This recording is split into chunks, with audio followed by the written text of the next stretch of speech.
ਗੁਰੂ ਨਾਨਕ ਪਦ ਪੰਕਜ ਬੰਦਨ ਪੰਕਜ ਬੰਦਨਾ ਸਿਮਰੋ ਅੰਗਦ ਦੁਖ ਨਿਕੰਦਨਾ ਗੁਰੂ ਅਮਰਦਾਸ ਹਿਰਦੈ ਨਿਤ ਧਿਆਉ ਹਿਰਦੈ ਨਿਤ ਸ਼੍ਰੀ ਗੁਰੂ ਰਾਮਦਾਸ ਗੁਣ ਗੁਰੂ ਅਰਜਨ ਬਿਗਨਨ ਕੇ ਨਾਸ਼ਕ ਬਿਗਨਨ ਸ਼੍ਰੀ ਹਰਿ ਗੋਬਿੰਦ ਸੁਮਤ ਪਰਕਾਸਕ ਸ਼੍ਰੀ ਹਰਿ ਰਾਇ ਨਮੋ ਕਰ ਜੋਰੀ ਨਮੋ ਕਰ ਜੋਰੀ ਸ਼੍ਰੀ ਹਰਿ ਕ੍ਰਿਸ਼ਨ ਮਨਾਉ ਗੁਰੂ ਤੇਗ ਬਹਾਦਰ ਪਰਮ ਕਿਰਪਾਲਾ ਪਰਮ ਕਿਰਪਾਲਾ ਸ਼੍ਰੀ ਗੁਰੂ ਗੋਬਿੰਦ ਸਿੰਘ ਵਿਸਾਲਾ ਤਰੋ ਤਰਾ ਪਰ ਪੁਨ ਪੁਨ ਸੀਸਾ ਪੁਨ ਪੁਨ ਸੀਸਾ ਬੰਦੋਂ ਬਾਰ ਬਾਰ ਜਗਦੀਸਾ ਏਕ ਓੰਕਾਰ ਸਤਿਗੁਰੂ ਸਾਧ ਸਚ ਹੋਏ ਵਾਹਿਗੁਰੂ ਜੀ ਕੀ ਫਤਿਹ ਹੈ ਵਿਨਾਸ਼ਨ ਸੋਏ ਵਾਹਿਗੁਰੂ ਜੀ ਕੀ ਫਤਿਹ ਹੈ ਵਿਨਾਸ਼ਨ ਸੋਏ ਦੋਹਰਾ ਧੰਨ ਗੁਰੂ ਸਭ ਕਾਰਨ ਕਰਨਾ ਜਿਨ ਕੀ ਸਮਨਹਿ ਤਾਰਨ ਤਰਨ ਅਦਭੁਤ ਚਲਤ ਲਖੀ ਨ ਜਾਹੀ ਸ਼ੇਸ਼ ਗਣੇਸ਼ ਪਾਰ ਨ ਪਾਹੀ ਵਾਹਿਗੁਰੂ ਜੀ ਕਾ ਖਾਲਸਾ ਵਾਹਿਗੁਰੂ ਜੀ ਕੀ ਫਤਿਹ। ਆਓ ਗੁਰੂ ਪਿਆਰੇ ਗੁਰੂ ਸਵਾਰੇ ਸਤ ਸੰਗੀ ਜਨੋ, ਰੋਜ਼ਾਨਾ ਦੀ ਤਰ੍ਹਾਂ ਪਾਤਸ਼ਾਹ ਜੀ ਕੀ ਅਪਾਰ ਕਿਰਪਾ ਬਖਸ਼ਿਸ਼ ਦਾ ਸਦਕਾ ਪਿਛਲੇ ਪਹਿਰਾਂ ਦੇ ਦੀਵਾਨ ਸਜਾਉਂਦੇ ਹੋਏ ਆਪ ਜੀ ਗੁਰੂ ਚਰਨਾਂ ਵਿਖੇ ਹਾਜ਼ਰੀਆਂ ਲਵਾ ਰਹੇ ਹੋ। ਆਓ ਲੜੀਵਾਰ ਇਤਿਹਾਸ ਦੀ ਕਥਾ ਵਿਚਾਰ ਨਾਲ ਜੁੜਨਾ ਕਰੀਏ ਜੀ। ਕੱਲ੍ਹ ਆਪਾਂ ਵਿਚਾਰਾਂ ਸਰਵਣ ਕਾਰ ਸੀ ਜਦੋਂ ਧੰਨ ਗੁਰੂ ਗੋਬਿੰਦ ਸਿੰਘ ਜੀ ਅਨੋਖੇ ਕੌਤਕ ਕਰਦਿਆਂ ਹੋਇਆਂ ਹਜ਼ੂਰ ਸਾਹਿਬ ਵਿਖੇ ਅਲੋਪ ਹੋ ਗਏ ਔਰ ਪਹਿਲਾਂ ਸਿੱਖ ਸੰਗਤਾਂ ਖਾਲਸਾ ਪੰਥ ਬੈਰਾਗ ਕਰਨ ਲੱਗਿਆ। ਪਰ ਜਦੋਂ ਇੱਕ ਲੱਕੜਾਂ ਵਾਲੇ ਨੇ ਆ ਕੇ ਦੱਸਿਆ ਕਿ ਉਹ ਮੈਨੂੰ ਜੰਗਲ ਵਿੱਚ ਜਾਂਦੇ ਮਿਲੇ ਆ ਕਮੈਤ ਘੋੜੇ 'ਤੇ ਨੀਲੇ ਘੋੜੇ 'ਤੇ, ਫਿਰ ਇੱਕ ਸਾਧੂ ਨੇ ਆ ਕੇ ਦੱਸਿਆ ਕਿ ਮੇਰੇ ਨਾਲ ਵੀ ਗੱਲਾਂ ਬਾਤਾਂ ਹੋਈਆਂ। ਪੁੱਛਿਆ ਵੀ ਕਿੱਧਰ ਚੱਲੇ ਹੋ ਮਹਾਰਾਜ? ਤਾਂ ਮੈਨੂੰ ਕਹਿੰਦੇ ਅਸੀਂ ਜੰਗਲ ਵਿੱਚ ਚੱਲੇ ਹਾਂ ਸ਼ਿਕਾਰ ਖੇਡਣ, ਆਪਣੀ ਮੌਜ ਨਾਲ ਜਿੱਥੇ ਇੱਛਾ ਹੋਈ ਵਿਚਰਾਂਗੇ। ਸਾਰੀਆਂ ਸੰਗਤਾਂ ਹੈਰਾਨ ਹੋ ਗਈਆਂ ਵੀ ਇਹਦਾ ਮਤਲਬ ਗੁਰੂ ਸਾਹਿਬ ਚਿਖਾ 'ਚ ਨਹੀਂ ਵੜੇਗੇ, ਉਹ ਸਾਨੂੰ ਭੁਲੇਖਾ ਦੇ ਕੇ ਅਲੋਪ ਹੋਏ ਨੇ। ਉਹ ਸਰਬ ਕਲਾ ਸਮਰੱਥ ਹੈ, ਉਹ ਚਾਹੁਣ ਤਾਂ ਲੰਮੇ ਸਮੇਂ ਤੱਕ ਉਸੇ ਤਰ੍ਹਾਂ ਰਹਿ ਸਕਦੇ ਆ। ਐਸੇ ਇੱਕ ਰਿਸ਼ੀ ਹੋਏ ਆ ਦੱਤਾਤਰੇय, ਉਹਨੇ ਬਾਬੇ ਨਾਨਕ ਤੋਂ ਵਰ ਲੈ ਲਿਆ ਸੀਗਾ, ਉਹ ਵੀ ਲੰਮੇ ਸਮੇਂ ਤੱਕ ਰਿਹਾ ਸੀ ਗੁਰੂ ਪਿਆਰਿਓ। ਅਤੇ ਇਹ ਤਾਂ ਖੁਦ ਅਕਾਲ ਪੁਰਖ ਦੇ ਸਰੂਪ ਹੈ ਧੰਨ ਗੁਰੂ ਗੋਬਿੰਦ ਸਿੰਘ ਜੀ ਮਹਾਰਾਜ। ਜਦੋਂ ਇਹ 3-4 ਕੌਤਕ ਪਤਾ ਲੱਗਿਆ, ਫਿਰ ਘੋੜਿਆਂ ਵਾਲਾ ਕਹਿਣਾ ਵੀ ਕਮੈਤ ਘੋੜਾ ਵੀ ਹੈ ਨਹੀਂ ਗਾ ਉੱਥੇ, ਅਤੇ ਲੱਕੜਾਂ ਵਾਲੇ ਨੂੰ ਸੁਨੇਹਾ ਵੀ ਲਾਤਾ ਜਾਂਦੇ ਸਤਿਗੁਰਾਂ ਨੇ ਵੀ ਕਹਿ ਦਿਓ ਘੋੜਾ ਮੇਰੇ ਕੋਲ ਆ ਗਿਆ, ਫਿਕਰ ਨਾ ਕਰਨ, ਘੋੜਾ ਮੈਂ ਨਾਲ ਲੈ ਗਿਆ। ਕਹੋ ਸਤਿਨਾਮ ਸ੍ਰੀ। ਉਹਨਾਂ ਦਾ ਜਿਹੜਾ ਬੈਰਾਗ ਕਰਨਾ ਸੀ ਉਹ ਤਾਂ ਕਿਧਰੇ ਗਿਆ, ਪਾਤਸ਼ਾਹ ਜੀ ਦੇ ਕੌਤਕਾਂ ਵਿੱਚ ਮੱਤ ਚਲੀ ਗਈ ਵੀ ਕਮਾਲ ਹੋ ਗਈ ਯਾਰ। ਕਹਿੰਦੇ ਧੰਨ ਹੈ ਗੁਰੂ ਗੋਬਿੰਦ ਸਿੰਘ, ਸਰਬ ਕਲਾ ਸਮਰੱਥ ਹੈ, ਕਾਰਨ ਕਰਨ ਹੈ, ਉਹਨਾਂ ਨੂੰ ਅੱਗ ਵਿੱਚ ਵੜਨ ਦੀ ਕੀ ਲੋੜ ਹੈ। ਇਸ ਕਰਕੇ ਉਹ ਸਾਡੇ 'ਚੋਂ ਅਲੋਪ ਹੋਏ ਹੈ ਅਤੇ ਕਿੱਥੇ ਸਮਾ ਗਏ? ਖਾਲਸਾ ਪੰਥ ਦੇ ਵਿੱਚ। ਖਾਲਸਾ ਮੇਰੋ ਰੂਪ ਹੈ ਖਾਸ, ਪਹਿਲਾਂ ਕਹਿ ਦਿੱਤਾ ਮੈਂ ਖਾਲਸੇ ਦੇ ਵਿੱਚ ਹੀ ਸਮਾਵਾਂਗਾ, ਖਾਲਸਾ ਹੀ ਮੇਰਾ ਸਰੂਪ ਹੈ। ਇਸ ਕਰਕੇ ਆਓ ਅੱਗੇ ਕੀ ਹੋਇਆ ਹੈ। ਸਿੱਖ ਸੰਗਤਾਂ ਸਤਿਗੁਰਾਂ ਦੇ ਗੁਣ ਗਾ ਰਹੀਆਂ ਬੈਠੀਆਂ, ਧੰਨ ਗੁਰੂ ਕਹਿ ਰਹੀਆਂ।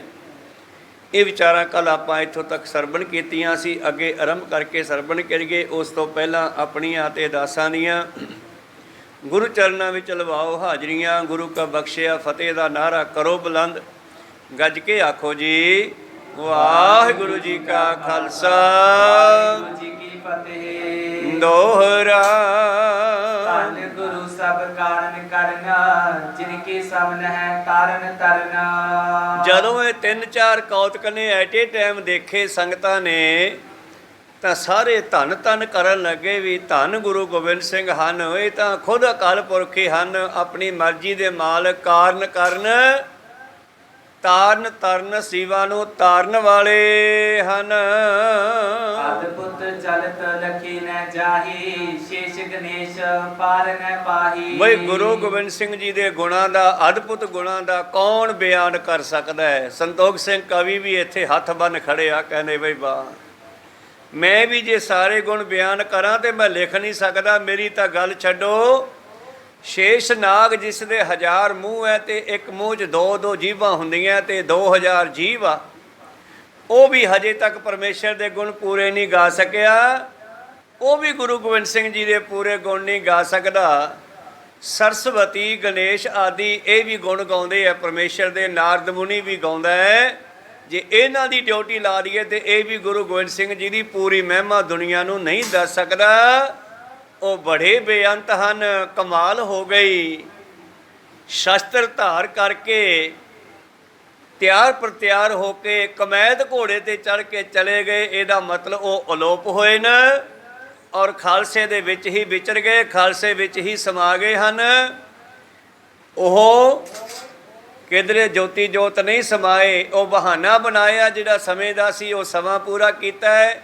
ਪਰਮੇਸ਼ਰ ਦੀ ਬਣਾਏ ਹੋਏ ਕਾਨੂੰਨ ਨੂੰ ਐਕਸੈਪਟ ਕੀਤਾ ਹੈ, ਗ੍ਰਹਿਣ ਕੀਤਾ ਹੈ, ਤਾਂ ਕਿ ਦੁਨੀਆ ਇਹ ਨਾ ਕਹੇ ਵੀ ਗੁਰੂ ਗੋਬਿੰਦ ਸਿੰਘ ਕਰਾਮਾਤ ਕਰ ਗਿਆ, ਗੁਰੂ ਮਾਰ ਹੋਰ ਸੀ ਤੇ ਅਸੀਂ ਹੋਰ ਆ। ਨਹੀਂ, ਪਾਤਸ਼ਾਹ ਕਹਿੰਦੇ ਤੁਸੀਂ ਮੇਰਾ ਹੀ ਰੂਪ ਹੋ। ਜਦ ਪੰਜਾਂ ਨੂੰ ਹੁਕਮ ਦਿੱਤਾ, ਖਾਲਸਾ ਮੇਰਾ ਹੀ ਰੂਪ ਹੈ, ਮੈਂ ਖਾਲਸੇ ਦੇ ਵਿੱਚ ਹੀ ਵਸਾਂਗਾ। ਤੇ ਜਿੱਥੇ 5 ਤਿਆਰ ਪ੍ਰਤਿਆਰ ਸਿੰਘ ਇਕੱਠੇ ਹੋਣਗੇ ਉੱਥੇ ਮੈਂ ਹੀ ਵਰਤਾਂਗਾ। ਇਸ ਕਰਕੇ ਆਤਮਾ ਗ੍ਰੰਥ ਤੇ ਸਰੀਰ ਮੇਰਾ ਪੰਥ ਜਾਣੋ। ਸਰੀਰ ਕਰਕੇ ਪੰਥ ਵਿੱਚ ਵਿਚਰਾਂਗਾ, ਆਤਮਾ ਕਰਕੇ ਗੁਰਬਾਣੀ ਚੋਂ ਬੋਲਾਂਗਾ। ਜੋਗੀ ਸ਼ਨ ਕੀ ਧਿਆਨ ਬਸੰਤੇ, ਸੁਰ ਨਰ ਮੁਰ ਜਨ ਸੇਵ ਕਰੰਤੇ। ਉਹ ਜਿਹੜੇ ਜੋਗੀਸ਼ਰਾਂ ਦੇ ਧਿਆਨ ਵਿੱਚ ਰਹਿੰਦੇ ਹਨ, ਜੋਗੀਸ਼ਰ ਪਰਮੇਸ਼ਰ ਦਾ ਧਿਆਨ ਧਰਦੇ ਆ ਨਾ, ਤੇ ਉਹ ਤਾਂ ਗੁਰੂ ਗੋਬਿੰਦ ਸਿੰਘ ਜੀ ਹਨ ਮਾਤ ਲੋਕ ਦੇ ਵਿੱਚ। ਜਿਵੇਂ ਸਾਈਂ ਮੀਆਂ ਮੀਰ ਨੇ ਸ਼ਾਹਜਹਾਂ ਨੂੰ ਕਿਹਾ ਸੀਗਾ, ਉਹ ਸ਼ਾਹਜਹਾਂ ਜਿਸ ਨੂੰ ਤੂੰ ਸਿੱਖਾਂ ਦਾ ਪੀਰ, ਸਿੱਖਾਂ ਦਾ ਗੁਰੂ ਕਹਿਣਾ ਨਾ, ਗੁਰੂ ਹਰਗੋਬਿੰਦ ਸਾਹਿਬ, ਉਹ ਇੰਨਾ ਕੀ ਨਹੀਂ ਹੈ, ਹੋਰ ਕਿੰਨਾ ਕੁ ਹੈ।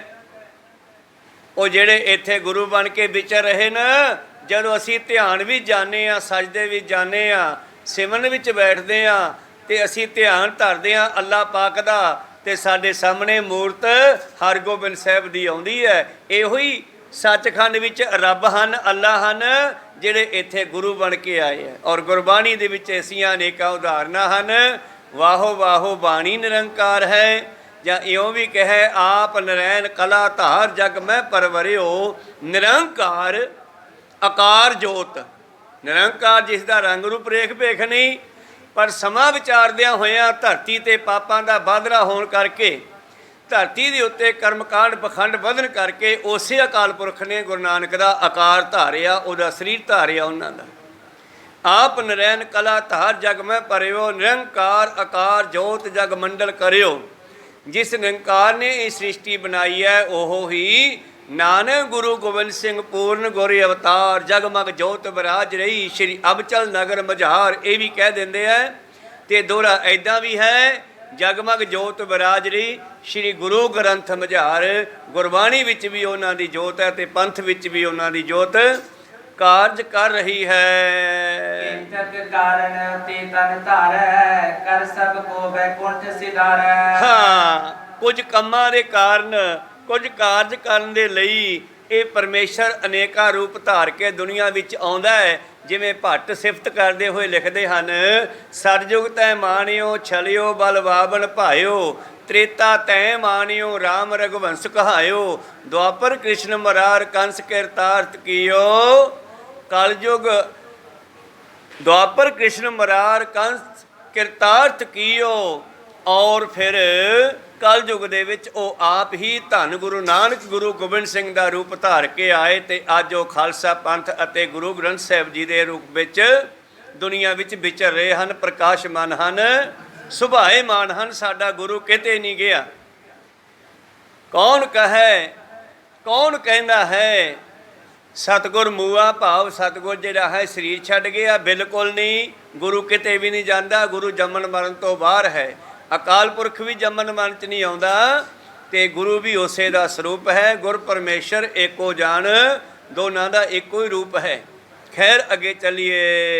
ਇਨਕੇ ਹਿਤ ਕਛ ਸ਼ੋਕ ਨਾ ਬਨੈ, ਵੇਦ ਪੁਰਾਨ ਜਸ ਜਸ ਬਨੈ। ਤਾਂ ਤੇ ਸਿੰਘੋ ਉੱਠੋ। ਫਿਰ ਗੁਰੂ ਸਾਹਿਬ ਨੇ ਕਿਹਾ ਸੀ ਮੈਥੋਂ ਬਾਹਰ ਰੋਣ ਦੀ ਲੋੜ ਨਹੀਂ ਹੈ, ਸਤਨਾਮ ਦਾ ਜਾਪ ਕਰੋ, ਉਹਨਾਂ ਦੇ ਵਚਨ ਮੰਨੀਏ। ਉਹ ਕਿਧਰੇ ਨਹੀਂ ਗਏ, ਉਹਨਾਂ ਦੇ ਬਾਰੇ ਕਿਆ ਗਮ ਕਰਨਾ। ਸੰਤ ਮੂਹੇ ਕਿਆ ਰੋਈ ਹੈ, ਜੋ ਆਪਣੇ ਗ੍ਰਹਿ ਜਾਏ, ਰੋਵੋ ਸਾਖਤ ਵਾਪਰੈ, ਜੋ ਹਟੈ ਹਟ ਵਿਕਾਏ। ਜੇ ਰੋਣਾ ਤੇ ਸੰਸਾਰ ਦੇ ਲੋਕਾਂ ਨੂੰ ਰੋਵੋ। ਹਟੈ ਹਾਟ ਵਿਕਾਏ ਦਾ ਮਤਲਬ ਜਿਵੇਂ ਕੋਈ ਵਸਤੂ ਦੁਕਾਨਾਂ ਤੇ ਵਿਕਦੀ ਹੈ, ਪਹਿਲਾਂ ਖੇਤਾਂ 'ਚ ਪੈਦਾ ਹੋਈ, ਫਿਰ ਵਪਾਰੀਆਂ ਕੋਲੇ ਆਈ, ਮੰਡੀਆਂ 'ਚ ਆਈ, ਫਿਰ ਛੋਟੀਆਂ ਦੁਕਾਨਾਂ, ਛੋਟੀਆਂ ਰੇਹੜੀਆਂ ਤੇ ਜਾ ਕੇ ਵਿਕੀ। ਇਸੇ ਤਰ੍ਹਾਂ ਇਹ ਮਨੁੱਖ ਜਿਹੜਾ ਨਾ, ਇਹ 84 ਲੱਖ ਜੂਨਾਂ ਵਿੱਚ ਭਟਕਦਾ ਫਿਰਦਾ ਹੈ। ਆਓ ਇਹਦੇ ਬਾਰੇ ਚਿੰਤਾ ਕਰੀਏ। ਰੋਵੋ ਸਾਖਤ ਵਾਪਰੈ, ਇਹਨਾਂ ਦੀ ਚਿੰਤਾ ਜ਼ਰੂਰ ਕਰੀਏ ਵੀ ਇਹਨਾਂ ਦਾ ਬਣੂਗਾ ਕੀ। ਜੰਮਦੇ ਮਰਦੇ ਫਿਰਦੇ ਹੈ। ਰੱਬ ਦੇ ਪਿਆਰਿਆਂ ਨੂੰ ਰੋਣ ਦੀ ਲੋੜ ਨਹੀਂ ਹੈ। ਉਹ ਤਾਂ ਜਨ ਪਰ ਉਪਕਾਰੀ ਆਏ, ਜਨ ਪਰ ਉਪਕਾਰੀ ਆਏ। ਜੀ ਦਾਨ ਦੇ ਭਗਤੀ ਲੈਣ, ਹਰਸਿਓ ਲੈਣ ਮਿਲਾਏ। ਜਨਮ ਮਰਨ ਦੋਹੂ ਮੈਂ ਨਾਹੀ ਜਨ ਪਰ ਉਪਕਾਰੀ ਆਏ। ਐਸੇ ਪ੍ਰੀਤਮ ਧੰਨ ਗੁਰੂ ਗੋਬਿੰਦ ਸਿੰਘ ਮਹਾਰਾਜ ਜੀ 42 ਸਾਲ ਦੀ ਉਮਰ ਦੇ ਵਿੱਚ ਬੇਅੰਤ ਕੌਤਕ ਕਰਕੇ ਪਿਛਲੇ ਦਿਨੀ ਆਪਾਂ ਸਰਵਣ ਕੀਤਾ ਹਜੂਰ ਸਾਹਿਬ ਤੋਂ, ਗੁਰਤਾ ਗੱਦੀ ਗ੍ਰੰਥ ਸਾਹਿਬ ਨੂੰ ਔਰ ਪੰਥ ਦੇ ਵਿੱਚ ਆਪਣੀ ਜੋਤ ਰੱਖ ਕੇ ਅਲੋਪ ਹੋਏ ਹਨ। ਸਭ ਕੇ ਵਿੱਚ ਸਬਨ ਤੇ ਨਿਆਰੇ, ਭੋਗ ਭੋਗਤਾ ਲੇਪ ਨਾ ਤਾਰੇ। ਉਹ ਸਾਰਿਆਂ ਦੇ ਵਿੱਚ ਹੈ, ਸਭ ਤੋਂ ਨਿਆਰਾ ਹੈ। ਨਾ ਕਾਹੂ ਸੇ ਦੋਸਤੀ, ਨਾ ਕਾਹੂ ਸੇ ਵੈਰ। ਨਮੋ ਸਰਬ ਕਰਤਾ, ਨਮੋ ਸਰਬ ਹਰਤਾ, ਨਮੋ ਜੋਗ ਜੋਗੇ, ਨਮੋ ਭੋਗ ਭੋਗੇ। ਜੋਗੀਆਂ ਵਿੱਚ ਜੋਗੀ ਉਹ ਹੈ, ਭਾਵ ਜੋਗੀਆਂ ਵਿੱਚ ਜੋਗ ਸਾਧਨਾ ਉਹ ਹੈ। ਭੋਗੀ ਗ੍ਰਸਤੀਆਂ ਵਿੱਚ ਸਵਾਦ ਲੈਣ ਵਾਲਾ, ਭੋਗ ਭਾਵ ਖਾਣਿਆਂ ਦਾ, ਭੋਜਨਾਂ ਦਾ ਭੋਗ ਲੈਣ ਵਾਲਾ, ਸਵਾਦ ਲੈਣਾ ਵੀ ਉਹ ਆਪ ਹੈ। ਨਮੋ ਜੋਗ ਜੋਗੇ, ਨਮੋ ਭੋਗ ਭੋਗੇ, ਨਮੋ ਸਰਬ ਕਰਤਾ, ਨਮੋ ਸਰਬ ਹਰਤਾ। ਇਸ ਤਰ੍ਹਾਂ ਉਹ ਤਾਂ ਬਣਾਉਣ ਤੇ ਢਾਉਣ ਵਾਲਾ ਹੈ, ਪਰ ਉਸ ਨੂੰ ਬਣਾਉਣ ਢਾਉਣ ਵਾਲਾ ਕੋਈ ਨਹੀਂ। ਉਹ ਕਾਲ ਤੋਂ ਪਰੇ ਹੈ, ਅਕਾਲ ਸਰੂਪ ਹੈ। ਜਾਤੀ ਕਥਾ ਕਤ ਗੁਰ ਕੀਰੀ, ਹਾਰੇ ਜੇ ਬੁੱਧ ਧਰਤ ਵਡੇਰੀ। ਭਾਈ ਸੰਤੋਖ ਸਿੰਘ ਕਵੀ ਕਹਿੰਦਾ ਵੀ ਏਦੋਂ ਗਾਂ ਤਾਂ ਮੇਰਾ ਵੀ ਦਿਮਾਗ ਬੰਦ ਹੋ ਗਿਆ। ਇਹ ਅਕਥ ਕਥਾ ਹੈ। ਹੁਣ ਕੌਣ ਕਹੇ ਕਿ ਗੁਰੂ ਗੋਬਿੰਦ ਸਿੰਘ ਮਹਾਰਾਜ ਜੋਤੀ ਜੋਤ ਸਮਾ ਗਏ? ਬਿਲਕੁਲ ਨਹੀਂ, ਐਸੀ ਗੱਲ ਨਹੀਂ ਹੈ। ਉਹਨਾਂ ਨੇ ਜੋਤ ਆਪਣੀ ਖਾਲਸੇ ਵਿੱਚ ਰੱਖੀ ਹੈ, ਆਪ ਵੀ ਖਾਲਸੇ ਵਿੱਚ ਵਿਚਰ ਰਹੇ ਹਨ। ਕਹਿਣ ਲੱਗੇ ਕਿਹਦੀ ਬੁੱਧੀ ਹੈ ਜਿਹੜੀ ਇਹ ਗੱਲ ਦੱਸ ਦੇਵੇ, ਭਾਵ ਗੁਰੂ ਗੋਬਿੰਦ ਸਿੰਘ ਜੀ ਦੇ ਪੂਰੇ ਬਿਆਨ ਕਰ ਦੇਵੇ ਉਹਨਾਂ ਦੇ ਕੌਤਕਾਂ ਨੂੰ। ਕਿਸੇ ਦੀ ਐਡੀ ਬੁੱਧੀ ਨਹੀਂ ਹੈ। ਉਹਨਾਂ ਦੀ ਕਥਾ ਅਕਥ ਹੈ। ਤਿਨ ਚਰਚਾ ਕਰ ਆਪਸ ਮਾਹੀ, ਗੁਰ ਹਿਤ ਸ਼ੋਕ ਉਪਾਵੋ ਨਾਹੀ। ਹੁਣ ਜਿਹੜਾ ਉਹਨਾਂ ਦਾ ਰੋਣਾ ਸੀ, ਵਿਰਾਗ ਕਰਨਾ ਸੀ, ਉਹ ਖਤਮ ਹੋ ਗਿਆ। ਹੁਣ ਗੁਰੂ ਦੀ ਮਹਿਮਾ ਦੇ ਵਿੱਚ ਕਨਵਰਟ ਹੋ ਗਏ। ਗੁਰੂ ਦੀਆਂ ਸਿਫਤਾਂ ਕਰ ਰਹੇ ਹਨ, ਆਪਸ ਵਿੱਚ ਗੱਲਾਂ ਕਰਦੇ ਹਨ। ਛੱਡੋ ਯਾਰ, ਗੁਰੂ ਸਾਡਾ ਕਿਤੇ ਨਹੀਂ ਗਿਆ। ਦੁਕਾਲੰਗ ਪਰਨਾਸੀ ਦੇ ਆਲੰਗ ਸਰੂਪੇ, ਸਦਾ ਅੰਗ ਸੰਗੇ ਅਭੰਗੰਗ ਬਿਭੂਤੇ। ਉਹ ਤਾਂ ਹਮੇਸ਼ਾ ਖਾਲਸਾ ਪੰਥ ਦੇ ਨਾਲ ਹੈ। ਤੁਸੀਂ ਥੋੜਾ ਪਿਆਰ ਕਰੋ, ਪ੍ਰੇਮ ਕਰੋ, ਉਹ ਤੁਹਾਨੂੰ ਦਰਸ਼ਨ ਵੀ ਦੇ ਸਕਦੇ ਹਨ, ਕਿਸੇ ਵੀ ਰੂਪ ਦੇ ਵਿੱਚ ਆ ਕੇ ਮਿਲ ਵੀ ਸਕਦੇ ਹਨ। ਪਰ ਸਾਚ ਕਹੋ ਪ੍ਰੇਮ ਦੀ ਲੋੜ ਹੈ। ਹੋ ਸਕਦਾ ਉਹ ਆਵੇ ਤੇ ਅਸੀਂ ਝਿੜਕ ਦਈਏ ਕੋਈ ਹੋਰ ਸਮਝ ਕੇ। ਜਿਵੇਂ ਇੱਕ ਸਾਧੂ ਨੂੰ ਉਹਨਾਂ ਦੇ ਸੇਵਕ ਕਹਿਣ ਲੱਗੇ, ਬਾਬਾ ਜੀ ਆਪਣੇ ਘਰੇ ਕੱਲ੍ਹ ਨੂੰ ਲੰਗਰ ਹੈ, ਤੁਸੀਂ ਲੰਗਰ ਵਿੱਚ ਭੋਜਨ ਛਕਣ ਜ਼ਰੂਰ ਆਇਓ, ਚਰਨ ਪਾਇਓ। ਉਹ ਸਾਧ ਰਾਮ ਕਹਿਣ ਲੱਗਿਆ, ਭਾਈ ਆ ਜਾਵਾਂਗੇ, ਸੀ ਪੂਰਾ ਭਜਨ ਬੰਦਗੀ ਵਾਲਾ। ਪਰ ਆਪਣੇ ਉਹਨਾਂ ਸੇਵਕਾਂ ਨੂੰ, ਚੇਲੀਆਂ ਨੂੰ ਪਰਖਣ ਦੇ ਲਈ ਉਹਨੇ ਕੌਤਕ ਕੀਤਾ। ਜਾਣ ਬੁੱਝ ਕੇ ਭਖਾਰੀਆਂ ਵਾਲੇ ਪੁਰਾਣੇ ਜਿਹੇ ਕੱਪੜੇ ਪਾ ਲਏ, ਹੱਥ ਵਿੱਚ ਸੋਟੀ ਫੜ ਲਈ ਔਰ ਗੁਰੂ ਪਿਆਰੋ ਸਿਲਵਰ ਦਾ ਡੋਲੂ ਜਿਹਾ ਚੱਕ ਲਿਆ ਤੇ ਉਹਨਾਂ ਦੇ ਬਾਹਰ ਜਾ ਖੜਾ। ਹੁਣ ਲੰਗਰ ਵਰਤ ਰਿਹਾ ਹੈ। ਉਹਨਾਂ ਨੇ ਉਡੀਕ ਕੇ ਲੰਗਰ ਸ਼ੁਰੂ ਕਰਤਾ। ਇਹ ਬਾਹਰ 'ਚ ਖੜਾ ਉਹਨਾਂ ਨੂੰ ਕਹਿੰਦਾ, ਜਿਹੜਾ ਮੁਖੀ ਆ ਉਹਨਾਂ ਦੇ ਘਰ ਦਾ, ਜਿਹੜੇ ਦੇ ਸੇਵਕ ਸੀ, ਭਾਈ ਮੈਨੂੰ ਵੀ ਦੇ ਦਿਓ ਲੰਗਰ ਮਾੜਾ ਜਿਹਾ। ਬਾਬਾ ਪਰੇ ਹੋ ਕੇ ਬਹਿ ਜਾ, ਹਜੇ ਲੋਕਾਂ ਨੂੰ ਛਕ ਲੈਣ ਦੇ, ਫਿਰ ਛਕਾਵਾਂਗੇ ਤੈਨੂੰ। 5-7 ਵਾਰੀ ਉਹਨੇ ਲੰਗਰ ਮੰਗਿਆ, ਉਹਨਾਂ ਨੇ ਝਿੜਕ ਕੇ ਬਾਅਦ, ਜਿਵੇਂ ਆਪਾਂ ਕਈ ਵਾਰ ਕਹਿੰਦੇ ਆ ਤਾਂ ਗਰੀਬ ਆ ਮੰਗ, ਤੈਨੂੰ ਬਾਹਰ ਬਿਠਾਓ, ਬਾਅਦ 'ਚ ਦੇ ਦਿਆਂਗੇ ਬਚਿਆ ਖੁਚਿਆ। ਜੋ 5-7 ਵਾਰੀ ਉਹਨੇ ਮੰਗਿਆ, ਉਹਨਾਂ ਨੇ ਨਾ ਦਿੱਤਾ ਤੇ ਉਹ ਵਾਪਸ ਡੇਰੇ 'ਚ ਆ ਗਿਆ। ਦੂਜੇ ਦਿਨ ਫਿਰ ਪਹੁੰਚੇ, ਬਾਬਾ ਜੀ ਤੁਸੀਂ ਕੱਲ ਫਿਰ ਚਰਨ ਪਾਏ ਨਹੀਂ ਗੇ, ਅਸੀਂ ਬੇਨਤੀ ਕੀਤੀ ਸੀ। ਕਹਿਣ ਲੱਗਿਆ ਮੈਂ ਤਾਂ ਆਇਆ ਸੀਗਾ ਤੇ ਤੁਸੀਂ ਤਾਂ ਮੈਨੂੰ ਛਕਾਇਆ ਨਹੀਂ ਗਾ, ਮੈਂ 5-7 ਵਾਰੀ ਮੰਗਿਆ, ਉਲਟਾ ਮੈਨੂੰ ਕਹਿੰਦੇ ਚੱਲ ਬਾਬਾ ਪਰੇ ਬੈਠ ਬਾਹਰ, ਪਹਿਲਾਂ ਸੰਗਤ ਨੂੰ ਲੋਕਾਂ ਨੂੰ ਛਕ ਲੈਣ ਦੇ, ਰਿਸ਼ਤੇਦਾਰਾਂ ਨੂੰ ਛਕ ਲੈਣ ਦੇ। ਬਾਬਾ ਜੀ ਐਡੀ ਗੱਲ ਅਸੀਂ ਕਿਵੇਂ ਕਹਿ ਸਕਦੇ ਹਾਂ? ਕਹਿੰਦੇ ਤੁਸੀਂ ਕਹੀ ਆ, ਸਬੂਤ ਦੇਵਾਂ? ਕਹਿੰਦੇ ਹਾਂ। ਕਹਿੰਦੇ ਜਿਹੜਾ ਭਿਖਾਰੀ ਜਿਹਾ ਖੜਾ ਸੀ ਸੋਟੀ ਲੈ ਕੇ, ਹੱਥ ਡੋਲੂ ਸੀ ਸਿਲਵਰ ਦਾ, ਹਾਂਜੀ। ਕਹਿੰਦੇ ਉਹ ਮੈਂ ਹੀ ਸੀਗਾ। ਕਹੋ ਸਤਨਾਮ ਸੀ। ਉਹ ਮਹਾਰਾਜ ਸਾਨੂੰ ਕੀ ਪਤਾ ਤੁਸੀਂ ਆਓਗੇ? ਕਹਿੰਦੇ ਫਿਰ ਪਰਮੇਸ਼ਰ ਪਰਮਾਤਮਾ ਦਾ ਸ਼ਬਦ ਹੀ ਅੰਦਰ ਵਸਦਾ ਹੈ। ਜਿਵੇਂ ਗੁਰੂ ਪਿਆਰਿਓ ਬੁੱਧੂ ਦਾ ਆਵਾ ਕੱਚਾ ਰਹਿ ਗਿਆ, ਜਦੋਂ ਇੱਕ ਗਰੀਬੀ 'ਚ ਰਹਿਣ ਵਾਲਾ ਸਿੱਖ ਪਰ ਅੰਦਰੋਂ ਪੂਰਾ ਸੀਗਾ, ਉਸ ਨੂੰ ਲੰਗਰ ਨਹੀਂ ਛਕਾਇਆ। ਕਹੋ ਸਤਨਾਮ। ਧੰਨ ਗੁਰੂ ਗੋਬਿੰਦ ਸਿੰਘ ਜੀ ਨੇ ਇੱਕ ਦਿਨ ਕਿਹਾ, ਸਿੰਘੋ ਤੁਹਾਡੇ ਲੰਗਰ ਕਿਵੇਂ ਚੱਲਦੇ ਆ? ਮਤਲਬ ਕਿ ਆਨੰਦਪੁਰ ਸਾਹਿਬ ਵਿੱਚ ਇੰਨੀ ਸੰਗਤ ਆਉਂਦੀ ਸੀ, ਸਮਾਗਮਾਂ ਵੇਲੇ ਤਾਂ ਸੰਗਤਾਂ ਨੂੰ ਆਪਣੇ ਘਰੋਂ ਘਰੀ ਲੰਗਰ ਚਲਾਉਣੇ ਪੈਂਦੇ, ਕੋਈ 5 ਨੂੰ, ਕੋਈ 7 ਨੂੰ, ਕੋਈ 10 ਨੂੰ ਆਪਣੇ ਘਰੇ ਰਿਹਾਇਸ਼ ਕਰਾਉਂਦੇ, ਜਦੋਂ ਵੱਡੇ ਸਮਾਗਮ ਹੁੰਦੇ ਨਾਲ ਲੰਗਰ ਛਕਾਉਂਦੇ। ਤੇ ਪੁੱਛਿਆ, ਸਿੱਖੋ ਤੁਹਾਡੇ ਲੰਗਰ ਕਿਵੇਂ ਚੱਲਦੇ ਆ? ਜੀ ਬਹੁਤ ਵਧੀਆ ਚੱਲਦੇ ਆ। ਅੱਛਾ ਕਿਉਂ ਬਈ ਤੁਹਾਡਾ? ਜੀ ਬਹੁਤ ਵਧੀਆ ਜੀ। ਤੁਹਾਡਾ ਬਈ? ਕਹਿੰਦੇ ਜੀ ਵਧੀਆ ਚਲਾਉਣੇ। ਅੱਛਾ ਜਦੋਂ ਕੋਈ ਆਉਂਦਾ ਛਕਾ ਦਿੰਦੇ ਹੋ? ਕਹਿੰਦੇ ਹਾਂ ਜੀ। ਕਹਿੰਦੇ ਚਲੋ ਠੀਕ ਆ।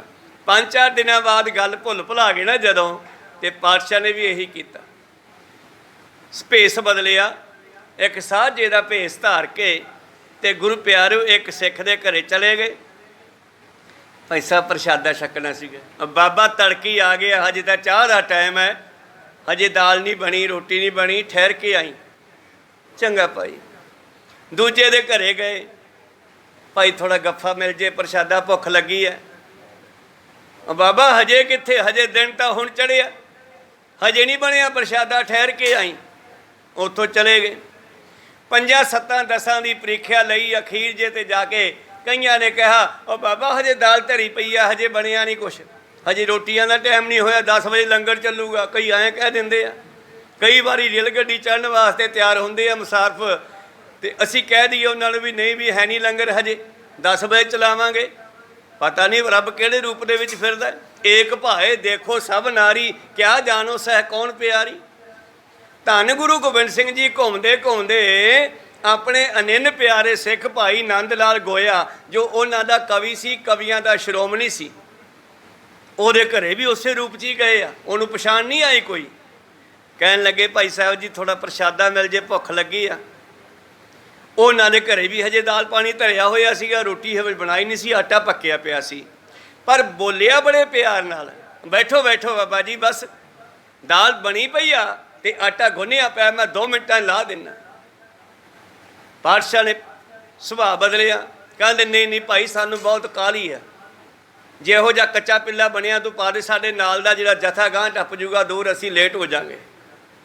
ਨੰਦ ਲਾਲ ਨੇ ਬੜੀਆਂ ਮਿੰਨਤਾਂ ਕੀਤੀਆਂ, ਨਹੀਂ ਮਹਾਰਾਜ ਕੱਚਾ ਨਹੀਂ ਮੈਂ ਦਿੰਦਾ, ਮੈਂ ਤੁਹਾਨੂੰ ਬਣਾ ਕੇ ਦੇਵਾਂਗਾ, 10 ਮਿੰਟ ਦਾ ਰੁਕੋ। ਕਹਿੰਦੇ ਨਾ, ਆ ਗੁੰਨਿਆ ਆਟਾ ਫੜਾ ਦੇ, ਅਸੀਂ ਆਪੇ ਲਾ ਲਾਂਗੇ ਗਾਹਾਂ ਜਾ ਕੇ, ਤੇ ਦਾਲ ਜਿਵੇਂ ਹੈਗੀ ਪਾ ਦੇ। ਦਾਲ ਡੋਲੂ 'ਚ ਪਵਾਈ, ਆਟਾ ਬਲੇਟ ਕੇ ਉਹਨੇ ਪੌਣੇ 'ਚ ਫੜਾਤਾ, ਅੱਧਾ ਕਿਲੋ ਜਿੰਨਾ ਉਹਨੇ ਚਾਹਿਆ। ਤਾਂ ਗੁਰੂ ਪਿਆਰਿਓ ਪਾਤਸ਼ਾਹ ਲੈ ਕੇ ਸਮਾਨ ਘਰੇ ਆ ਗਏ। ਆਟਾ ਰੱਖਤਾ ਸਾਈਡ 'ਤੇ, ਦਾਲ ਰੱਖਤੀ ਸਾਈਡ 'ਤੇ। ਦੂਜੇ ਦਿਨ ਫਿਰ ਦੀਵਾਨ ਸਜਿਆ। ਹੋਰ ਬਈ ਸਿੱਖੋ ਲੰਗਰ ਕਿਵੇਂ ਚੱਲਦੇ ਆ? ਜੀ ਬਹੁਤ ਵਧੀਆ ਚੱਲਦੇ ਆ। ਅੱਛਾ ਜਦੋਂ ਕੋਈ ਆਉਂਦਾ ਉਦੋਂ ਹੀ ਛਕਾ ਦਿੰਦੇ ਹੋ? ਹਾਂ ਮਹਾਰਾਜ ਹਾਂ। ਪਾਤਸ਼ਾਹ ਕੱਢ ਕੇ ਨਾ ਥੱਲਿਓਂ ਆਟਾ ਆਪਣੇ ਮੂਹਰੋਂ ਚੱਕ ਕੇ ਆਸਣ ਕੋਲੋਂ, ਕਹਿੰਦੇ ਆ ਆਟਾ ਕਿਹਦਾ ਹੈ? ਇਹ ਤਾਂ ਕੱਲ੍ਹ ਇੱਕ ਸਾਧ ਆਇਆ ਸੀ, ਨੰਦ ਲਾਲ ਨੇ ਸੋਚਿਆ ਕਿਤੇ ਉਹਨੇ ਮੇਰੀ ਸ਼ਿਕਾਇਤਾਂ ਨਹੀਂ ਲਾਤੀ ਮਹਾਰਾਜ ਕੋਲੇ ਵੀ ਮੈਨੂੰ ਪ੍ਰਸ਼ਾਦਾ ਨਹੀਂ ਛਕਾਇਆ। ਹੱਥ ਬੰਨ੍ਹ ਖੜ ਗਿਆ, ਕਾਨਾ ਜੀ ਇਹ ਤਾਂ ਕੱਲ੍ਹ ਇੱਕ ਸਾਧ ਆਇਆ ਸੀਗਾ, ਮੈਨੂੰ ਕਹਿੰਦਾ ਸੀ ਵੀ ਪ੍ਰਸ਼ਾਦਾ ਛਕਣਾ। ਮੈਂ ਬਹੁਤ ਮਿੰਨਤਾਂ ਕੀਤੀਆਂ ਕਿ ਮੈਂ ਪਕਾ ਕੇ ਦੇ ਦੇਣਾ, 2 ਮਿੰਟ ਖੜ ਜਾ। ਮੈਨੂੰ ਕਹਿੰਦਾ ਨਹੀਂ, ਮਿੰਟ ਤਾਂ ਹੀ ਫੜਾ ਰਹੇ ਜੀ, ਉਹ ਲੈ ਗਿਆ ਸੀ। ਕਹਿੰਦੇ ਉਹ ਮੈਂ ਹੀ ਸੀਗਾ। ਕਹੋ ਸਤਨਾਮ। ਜੀ ਵਾਹਿਗੁਰੂ। ਕਿਸੇ ਨੇ ਤੇਰੀ ਸ਼ਿਕਾਇਤ ਨਹੀਂ ਲਾਈ, ਮੈਂ ਹੀ ਤੈਨੂੰ ਵੇਖਣ ਗਿਆ ਸੀਗਾ ਵੀ ਤੂੰ ਕਿਵੇਂ ਲੰਗਰ ਛਕਾਉਣਾ ਹੈ। ਬਸ ਇੱਕ ਆਨੰਦ ਲਾਲ ਦਾ ਲੰਗਰ ਚੱਲਦਾ, ਬਾਕੀ ਤਾਂ ਐਵੇਂ ਟਾਰਾਂ ਹੀ ਮਾਰਦੇ ਆ, ਗੱਲਾਂ ਹੀ ਕਰਦੇ ਆ ਵੀ ਲੰਗਰ ਜਦੋਂ ਆਉਂਦੇ ਉਹਦੀ ਛਕਾ ਦਿੰਦੇ ਆ। ਇਹ ਬਹੁਤ ਔਖੀ ਹੈ। ਗੁਰ ਪੀਰਾਂ ਕੀ ਚਾਕਰੀ ਮਹਾ ਕਰੜੀ ਸੁਖ ਸਾਰ। ਹੈ ਤਾਂ ਘਾਲ ਕਰਨੀ ਔਖੀ, ਪਰ ਸੁੱਖਾਂ ਦਾ ਖਜ਼ਾਨਾ ਜੇ ਕੋਈ ਕਮਾ ਲਵੇ, ਕਮਾਈ ਕਰ ਲਵੇ। ਮਨੋਬਿਰਤੀਆਂ ਉੱਥੇ ਰੱਖੀਏ। ਇਉਂ ਚਰਚਾ ਕਰਦੇ ਹੋਏ ਸਿੰਘ ਹੁਣ ਗਮਗੀਨ ਸੁਭਾਅ ਬਦਲ ਕੇ ਕਹਿੰਦੇ ਉੱਠੋ ਯਾਰ, ਗੁਰੂ ਸਾਹਿਬ ਕਿਤੇ ਨਹੀਂ ਗਏ, ਉਹ ਦੋ ਦੇਸ਼ਾਂ ਦੇ ਵਾਸੀ ਹੈ, ਜਦੋਂ ਚਾਹਣ ਆ ਵੀ ਸਕਦੇ ਆ। ਧਰੇ ਦੁਪਹਿਰੇ ਲਗ ਚਿਰ ਰਹੇ, ਸੁੱਕਾ ਛਕਨ ਸਮੋ ਤਬ ਲਹੇ। ਤੋ ਹੁਣ ਸਮਾਂ ਆ ਗਿਆ ਸੁੱਖੇ ਦਾ। ਹੁਣ ਇਹਦੇ ਵਿੱਚ ਕੋਈ ਅਰਥ ਕਥਨੀ ਨਹੀਂ ਹੈ। ਸਿੰਘ ਜਿਹੜੇ ਹੈ ਢੰਡਿਆਈ ਬਣਾ ਕੇ ਛਕਦੇ ਸੀ। ਉਦੋਂ ਆ ਚਾਹ ਦਾ ਚੱਲਣ ਨਹੀਂ ਸੀਗਾ, ਚਾਹ ਨਹੀਂ ਸੀ ਬਣਦੀ। ਗੁਰੂ ਪਿਆਰਿਓ, ਸੁੱਖੇ ਦੀ ਬੂਟੀ ਵਿੱਚ ਬਦਾਮ, ਕਾਜੂ, ਹੋਰ ਵਸਤੂਆਂ ਪਾ ਕੇ, ਦੁੱਧ ਪਾ ਕੇ ਉਹਨੂੰ ਢੰਡਿਆਈ ਕਹਿੰਦੇ ਆ, ਜੋ ਗਰਮੀ ਨੂੰ ਦੂਰ ਕਰਦੀ ਹੈ। ਤਾਂ ਉਹ ਢੰਡਿਆਈ ਤਿਆਰ ਕੀਤੀ ਆ। ਔਰ ਕਰੋ ਦੇਗ ਉਠ ਸੁਨ ਸਬਦਾਨੇ, ਕਰੋ ਸੁਚੇਤਾ ਸਿਮਰਨ ਢੰਡਿਆਈ। ਕਹਿੰਦੇ ਚਲੋ ਯਾਰ ਦੇਗ ਬਣਾਓ। ਇਹ ਮਤਲਬ ਇਸ ਢੰਡਿਆਈ ਨੂੰ, ਇਹ ਸੁੱਖੇ ਦਾ ਜਿਹੜਾ ਤਰਲ ਹੁੰਦਾ ਹੈ, ਉਸ ਨੂੰ ਵੀ ਦੇਗ ਕਹਿੰਦੇ ਆ। ਭੋਗ ਵੀ ਲਵਾਉਂਦੇ ਆ, ਬਕਾਇਦਾ ਅਰਦਾਸਾਂ ਵੀ ਕਰਦੇ ਆ, ਛਕਣ ਤੋਂ ਪਹਿਲਾਂ ਸਾਰਿਆਂ ਨੂੰ ਛਕਾਉਂਦੇ ਆ। ਤਾਂ ਕਹਿਣ ਲੱਗੇ ਚਲੋ ਯਾਰ ਢੰਡਿਆਈ ਦਾ ਸਮਾਂ ਹੋ ਗਿਆ, ਹੱਥ ਮੂੰਹ ਧੋ ਕੇ ਤਿਆਰ ਕਰੋ। ਤਿਨ ਕੈ ਉਠੇ ਦੇਗ ਹਿਤ ਸਿੱਧ, ਗੁਰ ਹਿਤ ਢੰਡਿਆਈ ਕਰਿਓ ਤਿਸੀ ਸਬਿਧ। ਇਸ ਤਰ੍ਹਾਂ ਉਹਨਾਂ ਨੇ ਰੋਜ਼ਾਨਾ ਦੀ ਤਰ੍ਹਾਂ ਜੋ ਦੁਪਹਿਰੇ ਢੰਡਿਆਈ ਬਣਿਆ ਕਰਦੇ ਸੀ, ਪਾਤਸ਼ਾਹ ਵੀ ਛਕਿਆ ਕਰਦੇ ਆ, ਤਾਂ ਉਹ ਢੰਡਿਆਈ ਤਿਆਰ ਕੀਤੀ ਆ ਦੁਪਹਿਰੇ ਉਹ ਸਮੇਂ ਦੇ ਮੁਤਾਬਕ। ਭੋਗ ਲਗਾਏ ਆਪ ਪੁਨ ਛਕਿਓ, ਸੋਚ ਹਿਤ ਗਮਨੇ ਜਲ ਤਕਿਓ। ਔਰ ਫਿਰ ਉਹਨਾਂ ਨੇ ਅਰਦਾਸਾ ਕੀਤਾ ਹੈ। ਸਿੰਘਾਂ ਸ਼ਹੀਦਾਂ ਦੇ ਨਾਮ ਦਾ ਅਰਦਾਸਾ ਕਰਦੇ ਆ, ਗੁਰੂ ਸਾਹਿਬ ਦਾ ਨਾਮ ਲੈ ਕੇ ਅਰਦਾਸਾ ਕਰਦੇ ਆ, ਮਹਾਰਾਜ ਦੇਗਾਂ ਤਿਆਰ ਹੈ, ਛਕੋ। ਤੇ ਇਸ ਤਰ੍ਹਾਂ ਫਿਰ ਸਭ ਨੇ ਭੋਗ ਲਗਾ ਕੇ ਛਕਣਾ ਕੀਤਾ ਹੈ ਜੀ। ਕਰ ਇਸ਼ਨਾਨ ਬੰਦੀ ਦਸਤਾਰ, ਪੁਨ ਸਭ ਮਿਲੇ ਗੁਰੂ ਦਰਬਾਰ। ਔਰ ਫਿਰ ਸਾਰਿਆਂ ਨੇ ਦੁਪਹਿਰਾ ਢਲਣ ਤੋਂ ਬਾਅਦ ਇਸ਼ਨਾਨ ਆਦਿ ਕੀਤੇ। ਜਿਵੇਂ ਦੁਪਹਿਰੇ ਆਪਾਂ ਦੁਬਾਰਾ ਇਸ਼ਨਾਨ ਕਰਦੇ ਆ, ਕੁਝ ਆਰਾਮ ਕਰਕੇ ਉੱਠ ਕੇ ਇਸ਼ਨਾਨ ਕਰਦੇ ਆ, ਤਾਂ ਇਹਨਾਂ ਨੇ ਇਸ਼ਨਾਨ ਕੀਤਾ ਹੈ, ਦੁਬਾਰੇ ਵਸਤਰ ਬਦਲੇ ਆ, ਦਸਤਾਰਾਂ ਕੇਸ ਵਾਹ ਕੇ ਦੁਬਾਰਾ ਸਜਾਈਆਂ ਹਨ। ਗੁਰੂ ਦਾ ਹੁਕਮ ਹੈ, ਦੋਏ ਵੇਲੇ ਕੇਸ ਕੰਘੀ ਕਰ, ਦੋਏ ਵੇਲੇ ਕੰਘੀ ਕਰ, ਦਸਤਾਰ ਪਾਗ ਚੁਣੈ ਕਰ ਬਾਂਧਈ। ਪੱਗ ਨੂੰ ਦਸਤਾਰ ਵੀ ਕਿਹਾ, ਉੱਥੇ ਪਾਗ ਲਿਖਿਆ। ਗੁਰੂ ਪਿਆਰਿਓ, ਪਾਤਸ਼ਾਹ ਜੀ ਦੇ ਬਹੁਤ ਸਾਰੇ ਬਚਨਾਂ ਨੂੰ ਸਿੰਘਾਂ ਨੇ ਅਨੇਕਾਂ ਹੀ ਸ਼ਬਦਾਂ ਦੇ ਵਿੱਚ ਕਨਵਰਟ ਕਰਕੇ ਰੱਖਿਆ। ਪ੍ਰਹਿਲਾਦ ਵਰਗੇ ਅਨੇਕਾਂ ਸਿੱਖ ਪਾਤਸ਼ਾਹ ਜੀ ਦੇ ਸਤਿਗੁਰਾਂ ਦੇ ਬਚਨਾਂ ਨੂੰ ਫਿਰ ਆਪਣੇ ਕੋਲ ਸੰਭਾਲ ਕੇ ਰੱਖਦੇ ਦੋਹਰਿਆਂ ਦੇ ਰੂਪ 'ਚ।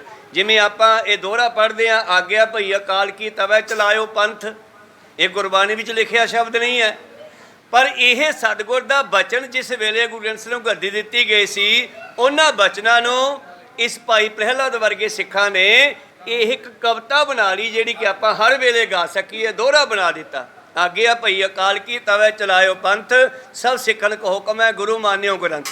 ਗੁਰੂ ਸਾਹਿਬ ਨੇ ਇਦਾਂ ਨਹੀਂ ਬੋਲਿਆ, ਪਰ ਗੁਰੂ ਸਾਹਿਬ ਦੇ ਬਚਨ ਹੀ ਹਨ। ਇਹਨਾਂ ਨੇ ਉਹ ਕਵਿਤਾ ਬਣਾ ਕੇ, ਦੋਹਰਾ ਬਣਾ ਕੇ ਅਰਦਾਸ ਦੇ ਨਾਲ ਲਾ ਦਿੱਤਾ, ਤਾਂ ਕਿ ਸਿੱਖਾਂ ਨੂੰ ਹਮੇਸ਼ਾ ਇਹ ਗੱਲ ਯਾਦ ਕਰਾਈ ਜਾਵੇ, ਮੈਂ ਗੁਰੂ ਸਾਹਿਬ ਦਾ ਹੁਕਮ ਹੈ, ਗੁਰੂ ਗ੍ਰੰਥ ਸਾਹਿਬ ਨੂੰ ਹੀ ਗੁਰੂ ਮੰਨਣਾ। ਇਸ ਤਰ੍ਹਾਂ ਅਨੇਕਾਂ ਸਵਈਏ ਦੋਹਰੇ ਸਿੰਘਾਂ ਨੇ ਪਾਤਸ਼ਾਹ ਦੇ ਹੁਕਮਨਾਮੇ ਜਿਹੜੇ ਸਨ, ਉਹਨਾਂ ਨੂੰ ਆਪਣੀਆਂ ਕਵਿਤਾਵਾਂ ਦੇ ਵਿੱਚ ਲਿਖ ਕੇ ਰੱਖਿਆ ਹੋਇਆ, ਜਿਹੜੇ ਸਾਂਭੇ ਹੋਏ ਆ। ਤਾਂ ਖੈਰ ਅੱਗੇ ਚੱਲੀਏ। ਇਸ ਤਰ੍ਹਾਂ ਗੁਰੂ ਪਿਆਰਿਓ, ਸਭ ਨੇ ਇਸ਼ਨਾਨ ਕੀਤਾ, ਦੁਬਾਰਾ ਕੇਸ ਕੰਘੀ ਕੀਤੀ, ਦਸਤਾਰਾਂ ਸਜਾਈਆਂ ਹਨ। ਪੂਰਬ ਪ੍ਰਭ ਕੋ ਭੋਗ ਲਗਾਇਓ, ਦੇਗ ਆਹਾਰ ਬਹੁਰ ਵਰਤਾਇਓ। ਇਸ ਤਰ੍ਹਾਂ ਦੇਗ ਭਾਵ ਢੰਡਿਆਈ ਤਿਆਰ ਕਰਕੇ, ਉੱਪਰ ਪੌਣਾ ਦੇ ਕਰਕੇ, ਜਿਵੇਂ ਨਿਹੰਗ ਸਿੰਘ ਕਰਦੇ ਹਨ, ਅਰਦਾਸਾ ਕੀਤਾ ਹੈ। ਔਰ ਪਾਤਸ਼ਾਹ ਦੇ ਹੁਕਮ ਮੁਤਾਬਕ ਕਿਰਪਾਨ ਭੇਟ ਕੀਤੀ ਆ। ਇਹ ਪਾਤਸ਼ਾਹ ਜੀ ਨੇ ਜਦੋਂ ਮਾਛੀਵਾੜੇ ਨੂੰ ਪਾਰ ਕੀਤਾ ਸੀਗਾ, ਇਹ ਉੱਥੇ ਹੁਕਮ ਕੀਤਾ ਸੀਗਾ ਕਿ ਕੋਈ ਵੀ ਲੰਗਰ ਛਕਣ ਤੋਂ ਪਹਿਲਾਂ ਉਹਦੇ ਵਿੱਚ ਕਿਰਪਾਨ ਭੇਟ ਕਰਕੇ ਛਕੋ। ਤੇ ਇਸੇ ਤਰ੍ਹਾਂ ਸਿੰਘਾਂ ਨੇ ਭੋਗ ਲਵਾਇਆ, ਉਸੇ ਤਰ੍ਹਾਂ ਕਿਰਪਾਨ ਭੇਟ ਕੀਤੀ ਔਰ ਆਪ ਛਕਿਆ ਤੇ ਹੋਰਾਂ ਨੂੰ ਵੀ ਛਕਾਉਣਾ ਕੀਤਾ ਹੈ ਜੀ। ਆਚੇ ਆਚੇ ਅਸਨ ਨਮੋ ਕਰ ਜੋਰ, ਬੈਠੇ ਪੁਨ ਕਨਾਤ ਚਹ ਔਰ। ਹਾਂ, ਹੁਣ ਸਾਰਿਆਂ ਨੇ ਇਹ ਦੇਗ ਛਕੀ ਹੈ, ਢੰਡਿਆਈ ਛਕੀ ਹੈ, ਔਰ ਇਸ ਨੂੰ ਛਕ ਕਰਕੇ ਸਾਰੇ ਕਨਾਤ ਜਿਹੜੀ ਦੇ ਵਿਚਾਲੇ ਉਹ ਚਿਖਾ ਸੀ ਚੰਦਨ ਦੀ, ਉਹਦੇ ਚਾਰ ਚਫੇਰੇ ਬੈਠ ਗਏ ਜੀ। ਕੀਤਕ ਪੜਤ ਸਿੰਘ ਗੁਰਬਾਣੀ, ਕੀਤਕ ਸੁਣਤ ਆਨੰਦ ਮਹਿਸਾਨੀ। ਕੋਈ ਉੱਥੇ ਬੈਠ ਕੇ ਜਪਜੀ ਸਾਹਿਬ ਦਾ ਪਾਠ ਕਰਨ ਲੱਗਿਆ, ਕੋਈ ਆਨੰਦ ਸਾਹਿਬ ਦਾ ਪਾਠ ਕਰਨ ਲੱਗ ਪਿਆ, ਕੋਈ ਮੂਲ ਮੰਤਰ ਦਾ ਜਾਪ ਕਰਨ ਲੱਗ ਪਿਆ। ਸਾਰੇ ਗੁਰੂ ਦੀ ਯਾਦ ਵਿੱਚ ਬੈਠ ਗਏ ਤੇ ਬਾਣੀ ਦਾ ਜਾਪ ਕਰਨ ਲੱਗੇ ਜੀ। ਜਿਸਵੇਂ ਅਲਪ ਕਿਤਕ ਚਿਰ ਸੋਏ, ਜਾਗਰਣ ਕੀਨ ਤਹਾਂ ਸਭ ਕੋਏ। ਭਾਵੇਂ ਕਿ ਇਹ ਵੀ ਪਤਾ ਲੱਗਿਆ ਕਿ ਗੁਰੂ ਸਾਹਿਬ ਸਾਨੂੰ ਦੁਬਾਰਾ ਫਿਰ ਮਿਲ ਸਕਦੇ ਆ, ਲੋਪ ਹੋਏ ਆ, ਕਿਧਰੇ ਗਏ ਨਹੀਂ ਗਏ, ਪਰ ਫਿਰ ਵੀ ਨੀਂਦ ਕਿੱਥੇ ਆਉਂਦੀ ਐ ਐਸੇ ਪਿਆਰੇ ਤੋਂ ਵਿਛੜ ਕੇ। ਕੋ ਸਤਨਾਮ। ਤਾਂ ਰਾਤ ਪੈ ਗਈ ਆ, ਪ੍ਰਸ਼ਾਦਾ ਪਾਣੀ ਛਕ ਕੇ ਕੁਛ ਸਮਾਂ ਥੋੜਾ ਬਹੁਤਾ ਸਮਾਂ ਸੁੱਤੇ ਨਾ, ਫੇਰ ਦਿਨ ਚੜ੍ਹਨ ਤੋਂ ਪਹਿਲਾਂ ਸਾਰੇ ਉੱਠ ਖੜੇ ਜੀ। ਭਈ ਪ੍ਰਾਂਤ ਤੇ ਜਾਏ ਇਸ਼ਨਾਨੇ, ਸਭ ਮਿਲ ਗਏ ਗੁਰੂ ਇਸ ਥਾਨੇ। ਫੇਰ ਸਾਰਿਆਂ ਨੇ ਉੱਠ ਕੇ ਇਸ਼ਨਾਨ ਆਦਿ ਕੀਤਾ ਗੁਰੂ ਪਿਆਰਿਓ। ਦਿਨ ਚੜ੍ਹਿਆ ਔਰ ਕਨਾਤ ਦੇ ਕੋਲ ਗਏ ਹਨ। ਪ੍ਰਥਮ ਕਨਾਤ ਸੋ ਕੋਲ ਹਟਾਏ, ਚਿਤਾ ਭਸਮ ਕੀਨਸ ਇਕ ਥਾਏ। ਔਰ ਇਹਨਾਂ ਨੇ ਪਹਿਲਾਂ ਕਨਾਤ ਉੱਥੋਂ ਖੋਲ ਦਿੱਤੀ ਆ, ਚਾਰ ਚੁਫੇਰਿਓਂ ਖੁੱਲਾ ਕਰਤਾ ਮੈਦਾਨ। ਦੋ ਕਨਾਤਾਂ ਲਾਈਆਂ ਸੀ, ਇੱਕ ਚਿਖਾ ਦੇ ਨੇੜੇ ਕਰਕੇ, ਇੱਕ ਥੋੜੀ ਹੋਰ ਦੂਰ ਕਰਕੇ, ਤੇ ਪਾਤਸ਼ਾਹ ਨੇ ਕਿਹਾ ਸੀ ਕਿਸੇ ਨੇ ਨੇੜੇ ਨਹੀਂ ਆਉਣਾ ਚਿਖਾ ਦੇ। ਕੋ ਸਤਨਾਮ। ਹੁਕਮ ਮੰਨਿਆ ਉਸ ਵੇਲੇ ਸਿੰਘਾਂ ਨੇ। ਤਾਂ ਪਰ ਹੁਣ ਉਹ ਚਿਖਾ ਦੇ ਕੋਲ ਚਲੇ ਗਏ, ਕਨਾਤਾਂ ਖੋਲ ਦਿੱਤੀਆਂ। ਅਯੁੱਧ ਨਹੀਂ ਇਕ ਤੈ ਪਾਇਓ, ਹੀਰ ਸਭਨ ਕੋ ਮਨ ਬਿਸਮਾਇਓ। ਕਹਿੰਦੇ ਯਾਰ ਹੁਣ ਅਗਲਾ ਚੌਥਾ ਕੌਤਕ ਉਸ ਚਿਖਾ ਦੀ ਸਵਾਹ ਨੂੰ ਇਕੱਠੀ ਕਰਦੇ ਆ, ਫਰੋਲਾ ਫਰਾਲੀ ਕਰਦੇ ਆ। ਅਯੁੱਧ ਭਾਵ ਹਥਿਆਰ। ਸਤਿਗੁਰ ਦੇ ਸਰੀਰ ਦੇ ਉੱਤੇ ਕਿੰਨੇ ਸ਼ਾਸਤਰ ਸੀਗੇ? 3 ਫੁੱਟੀ ਕਰਵਾਨ ਵੱਡੀ, ਔਰ ਕਮਾਨ, ਔਰ ਤੀਰਾਂ ਦਾ ਪੱਥਾ, ਔਰ ਕਮਰ ਕਸੇ ਦੇ ਵਿੱਚ ਖੰਜਰ ਆਦਿ, ਤੇ ਛੋਟੇ ਜਮਦਾੜ ਆਦਿ ਛੋਟੇ ਹਥਿਆਰ। ਕੋਈ ਵੀ ਲੋਹੇ ਦਾ ਪੀਸ ਉਹਦੇ ਵਿੱਚੋਂ ਨਹੀਂ ਮਿਲਿਆ। ਫਿਰ ਹੈਰਾਨ ਹੋ ਗਏ। ਅਸਤੀ ਕੋ ਤਹਿ ਲੀਸ਼ ਨ ਕੋਈ, ਕੀਤਨ ਭਸਮ ਪਰੀ ਬਹੁ ਜੋਈ। ਕੇਵਲ ਚੰਦਨ ਦੀਆਂ ਲੱਕੜਾਂ ਦੀ ਅੱਗ ਸਵਾਹ ਹੈ। ਉਸ ਸਵਾਹ ਦੇ ਵਿੱਚੋਂ ਨਾ ਕੋਈ ਹੱਡੀ ਮਿਲੀ ਆ, ਨਾ ਕੋਈ ਲੋਹਾ ਮਿਲਿਆ, ਨਾ ਨੂੰ ਵੱਡੇ ਸ਼ਾਸਤਰ ਸਾਰੇ ਜੋ ਪਾਤਸ਼ਾਹ ਦੇ ਸਰੀਰ ਤੇ ਪਹਿਨੇ ਹੋਏ ਸਨ। ਸਹਿਤ ਕੀਨਸ ਪ੍ਰਸਥਾਨਾ, ਮਗ ਗਮਣੇ ਪਿਖ ਨਿਸ਼ਚੇ ਠਾਨਾ। ਉਹ ਯਾਰ ਗੁਰੂ ਸਾਹਿਬ ਕਿਧਰੇ ਨਹੀਂ ਗਏ, ਉਹ ਤਾਂ ਸਮੇਤ ਸਰੀਰ ਦੇ ਅਲੋਪ ਹੋਏ ਆ, ਬਲਕਿ ਕਮੈਤ ਘੋੜਾ ਵੀ ਲੈ ਕੇ ਗਏ ਹਨ। ਉਹਨਾਂ ਨੂੰ ਚਿਖਾ ਦੇ ਵਿੱਚੋਂ ਕੁਝ ਵੀ ਨਹੀਂ ਮਿਲਿਆ। ਫੇਰ ਤਸੱਲੀ ਕਰਾਉਂਦੇ ਆ ਪਾਤਸ਼ਾਹ। ਚੌਥਾ ਗਿਆਨ, ਚੌਥਾ ਇਹ ਕੌਤਕ ਹੋਇਆ। ਧੰਨ ਗੁਰੂ ਤੁਮਰੀ ਗਤ ਨਿਆਰੀ, ਨਿਰਣੇ ਕਰ ਕਰ ਸਬਨ ਉਚਾਰੀ। ਔਰ ਨਿਰਣਾ ਹੁੰਦਾ ਤਸੱਲੀ, ਕਹਦੇ ਹੁਣ ਤਾਂ ਤਸੱਲੀ ਹੋ ਗਈ, ਹੁਣ ਤਾਂ ਤਸੱਲੀ ਹੋ ਗਈ, ਹੁਣ ਤਾਂ ਸਵਾਹ ਦੇ ਵਿੱਚੋਂ ਕੁਝ ਵੀ ਨਹੀਂ ਮਿਲਿਆ ਸਾਨੂੰ। ਹੁਣ ਤਾਂ ਪਤਾ ਲੱਗਿਆ ਵੀ ਗੁਰੂ ਚਿਖਾ 'ਚ ਵੜਿਆ ਨਹੀਂ ਹੈਗਾ, ਉਹ ਕੇਵਲ ਅਲੋਪ ਹੋਇਆ ਜਾਣ ਬੁੱਝ ਕੇ। ਸਕਲ ਵਿਭੂਤ ਬਿਟੋਰ ਬਣਾਈ, ਰਚਿਓ ਸਿੰਘਾਸਨ ਪੁਨ ਤਿਸ ਥਾਈ। ਚਲੋ ਕਹਿਣ ਲੱਗੇ ਸਵਾਹ ਇਕੱਠ ਕਰਕੇ ਉਹਨਾਂ ਨੇ ਇਕੱਠੀ ਕਰ ਦਿੱਤੀ ਹੈ। ਪਰ ਯਾਦ ਕਰਨਾ ਕਿ ਸਤਿਗੁਰਾਂ ਨੇ ਜਾਂਦੇ ਜਾਂਦੇ ਉਸ ਚਿਖਾ ਦੇ ਵਿੱਚ ਇੱਕ ਕਿਨਾਰੇ ਤੇ ਜਿਹੜੀ ਛੋਟੀ ਕਿਰਪਾਨ ਸਿਰ ਤੇ ਟੰਗੀ ਸੀ ਨਾ ਐਡੀ ਕ, ਉਹ ਉਹਦੇ ਵਿੱਚ ਰੱਖ ਦਿੱਤੀ ਆ। ਕੋਈ ਸਤਨਾਮ। ਮੈਂ ਸ਼ਕਤੀ ਆ, ਮੈਂ ਕੋਈ ਸਰੀਰ ਨਹੀਂ ਆ, ਮੈਂ ਸ਼ਬਦ ਹਾਂ। ਮੇਰਾ ਰੂਪ ਗ੍ਰੰਥ ਜੀ ਜਾਣ, ਸ਼ਬਦ ਗੁਰ ਪੀਰਾ ਗਹਿਰ ਗੰਭੀਰਾ, ਬਿਨ ਸ਼ਬਦੇ ਜਗ ਬੌਰਾਨੰਗ। ਮੈਂ ਸ਼ਬਦ ਸਰੂਪ ਹਾਂ। ਇਸ ਕਰਕੇ ਪਾਤਸ਼ਾਹ ਜਾਂਦੇ ਜਾਂਦੇ ਉਹ ਛੋਟੀ ਜੀ ਸ੍ਰੀ ਸਾਹਿਬ ਇਹਨਾਂ ਨੂੰ ਮਿਲੀ ਆ, ਜਿਹੜੀ ਅੱਜ ਵੀ ਉੱਥੇ ਸਰੀਏ ਤੇ ਵੈਲਡਿੰਗ ਕਰਕੇ ਰੱਖੀ ਹੋਈ ਆ। ਉਸੇ ਨਾਲ ਹੀ ਭੋਗ ਲੱਗਦੇ ਆ ਹਜੂਰ ਸਾਹਿਬ ਦੇ ਦਰਬਾਰ 'ਚ। ਕਹੋ ਸਤਨਾਮ। ਜਿਹੜਾ ਅੰਦਰਲਾ ਦਰਬਾਰ ਹੈ ਹਜੂਰ ਸਾਹਿਬ ਦਾ, ਉਸ ਦੇ ਨਾਲ ਹੀ ਉਹ ਭੋਗ ਲਾਉਂਦੇ ਹਨ।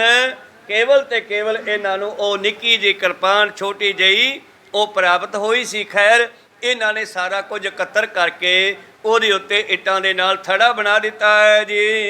ਇਸ ਥਲ ਕੋ ਦਰਸ਼ਨ ਜੋ ਕਰੈ, ਜਨਮ ਜਨਮ ਕੀ ਪਤ ਕਟਰੈ। ਚਲੋ ਇਹ ਨਿਸ਼ਾਨੀ ਹੈ ਆਖਰੀ ਪ੍ਰੀਤਮ ਦੀ। ਪਾਤਸ਼ਾਹ ਇੱਥੋਂ ਅਲੋਪ ਹੋਏ ਸੀਗੇ।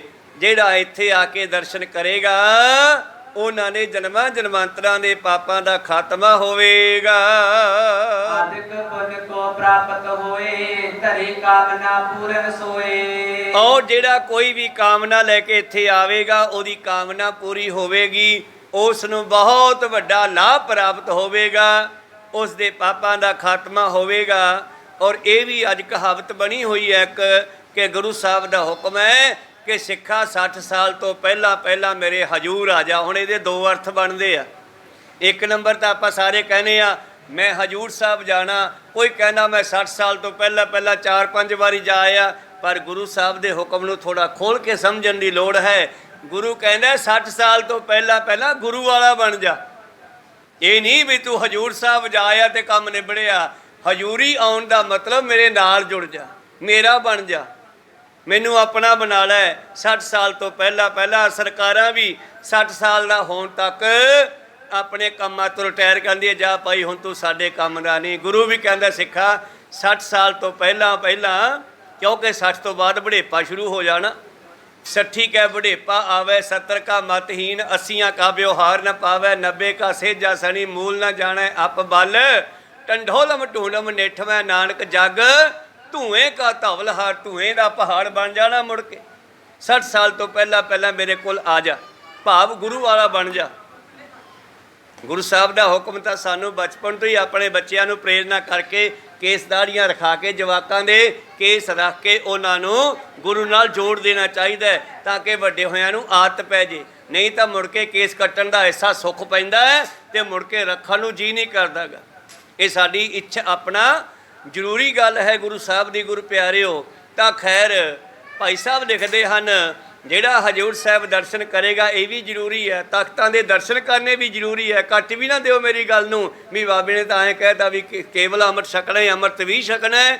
ਪਰ ਜਦੋਂ ਇਤਿਹਾਸਕ ਸਥਾਨਾਂ ਦੇ ਦਰਸ਼ਨ ਕਰਾਂਗੇ ਤਾਂ ਸਾਨੂੰ ਉੱਥੋਂ ਦਾ ਇਤਿਹਾਸ ਪ੍ਰੇਰਕ ਵੀ ਕਰਦਾ, ਪ੍ਰੇਰਨਾ ਵੀ ਕਰਦਾ। ਇਤਿਹਾਸ ਨੂੰ ਜਾਣਨ ਦੀ ਵੀ ਲੋੜ ਹੈ। ਹੁਣ ਸ਼ਾਮ ਦੀ ਕਥਾ ਕਰਦੇ ਹਾਂ ਆਪਾਂ, ਇਹ ਹੁਣ ਸੰਪੂਰਨ ਹੋਣ ਵਾਲੀ ਹੈ। ਲਗਭਗ 1 ਮਹੀਨੇ ਦੇ ਵਿੱਚ 15-20 ਦਿਨਾਂ ਦੇ ਵਿੱਚ ਪੂਰੀ ਹੋ ਜਾਣੀ ਆ। ਫਿਰ ਚੱਲ ਪੈਣੀ ਆ ਤੇ ਬਾਰ-ਬਾਰ ਰਿਪੀਟ ਫਿਰ ਕਿਉਂ ਕਰਦੇ ਆ?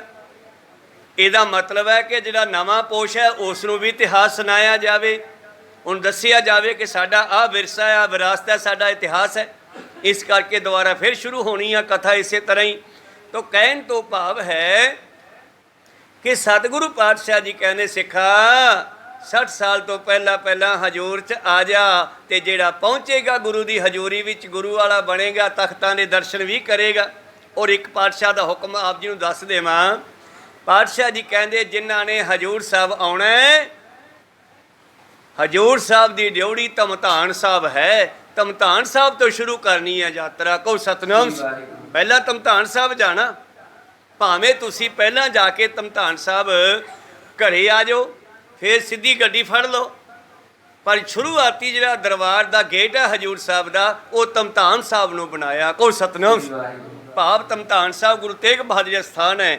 ਬਾਪੂ ਕਹਿੰਦਾ ਹੈ ਕਿ ਪਹਿਲਾਂ ਮੇਰੇ ਬਾਪੂ ਦੇ ਕੋਲ ਜਾ ਕੇ ਆਓ, ਗੁਰੂ ਤੇਗ ਬਹਾਦਰ ਜੀ ਦੇ ਸ਼ਰਨਾਂ ਤੇ ਜਾ ਕੇ ਆਓ, ਧਮਧਾਨ ਸਾਹਿਬ ਤੋਂ ਯਾਤਰਾ ਸ਼ੁਰੂ ਕਰੋ। ਖੈਰ ਅੱਗੇ ਚੱਲੀਏ ਆਪਾਂ। ਪਾਤਸ਼ਾਹ ਕਹਿੰਦੇ ਜਿਹੜਾ ਹਜੂਰ ਸਾਹਿਬ ਆਵੇਗਾ ਉਹਨੂੰ ਬਹੁਤ ਲਾਭ ਪ੍ਰਾਪਤ ਹੋਵੇਗਾ।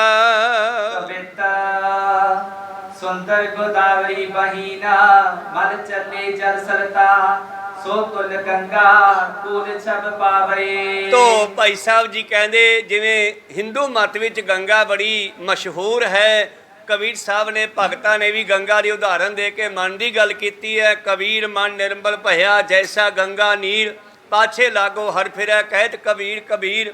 ਇਸੇ ਤਰ੍ਹਾਂ ਹੀ ਜਿਹੜੀ ਗੋਦਾਵਰੀ ਉੱਥੇ ਵਗਦੀ ਹੈ ਜਿੱਥੇ ਮੇਰੇ ਪ੍ਰੀਤਮ ਦੇ ਚਰਨ ਪਏ ਹੈ, ਪ੍ਰੀਤਮ ਨੇ ਕਈ ਵਾਰੀ ਉਹਦੇ ਵਿੱਚ ਜਾ ਕੇ ਇਸ਼ਨਾਨ ਕੀਤੇ ਹਨ, ਉਸ ਇਲਾਕੇ ਨੂੰ ਪਵਿੱਤਰ ਕੀਤਾ ਹੈ।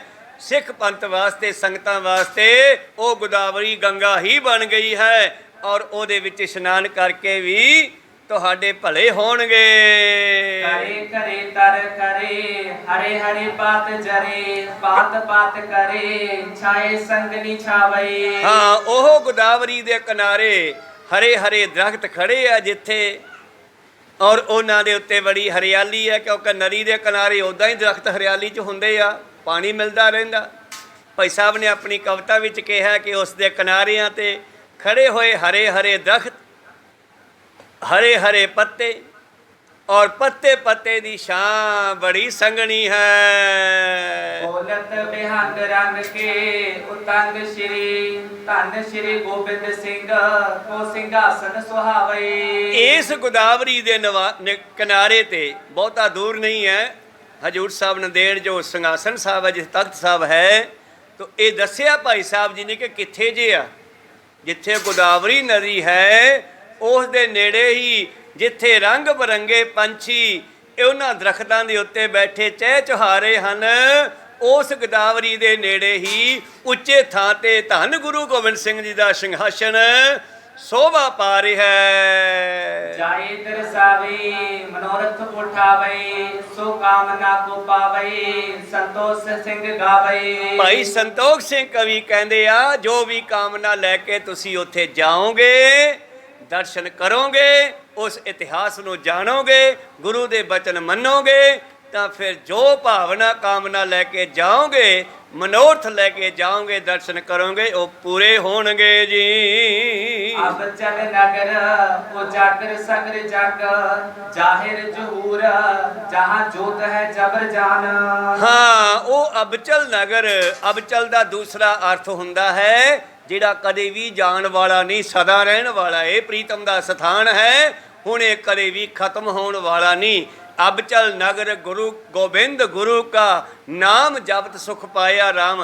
पहला बाणी दे विच लिखिया होया है, वो अबचल नगर हजूर साहब नंदेड़ है। को सतनाम सिंह ते अबचल नगर सचखंड परमेश्वर दा वो भी है, ते अबचल नगर हरमंदर साहब भी है, गुरु घर भी है। जिथे जाए वाह मेरा सतगुरु सो थान सुहावा राम राजे। जिथे ग्रंथ साहब दा प्रकाश है, ये स्थान सदा विराजमान है दुनिया दे विच। खैर इत्थे गल उस अबचल नगर दी हो रही है, हजूर साहब दी। अबचल नगर उजागर सगर जग सारी दुनिया विच पर गटे गल। अबचल नगर जाहर जहूर जोड़ा के दुनिया दे विच प्रगट है, जाहरा जहूर है। जिथे बहादुर सूरबीर धन गुरु गोबिंद सिंह जी की जोत जगमग जगमग कर रही है। अज भी उथों का जिहड़ा गागरिया सिंह है, जिहड़ा अंदर तख्त साहब दे सेवा करता है, तड़के 1:30 ਤੋਂ 2 ਵਜੇ ਦੇ ਵਿੱਚ ਉੱਠ ਕੇ ਗੁਰੂ ਪਿਆਰੋ ਗੋਦਾਵਰੀ ਤੇ ਆਉਂਦਾ। ਕਹਿੰਦੇ ਉੱਥੋਂ ਗਾਗਰ ਜਲਦੀ ਭਰਦਾ ਹੈ, ਉਹਦੇ ਨਾਲ ਕਾਫੀ ਸੰਗਤ ਹੁੰਦੀ ਆ।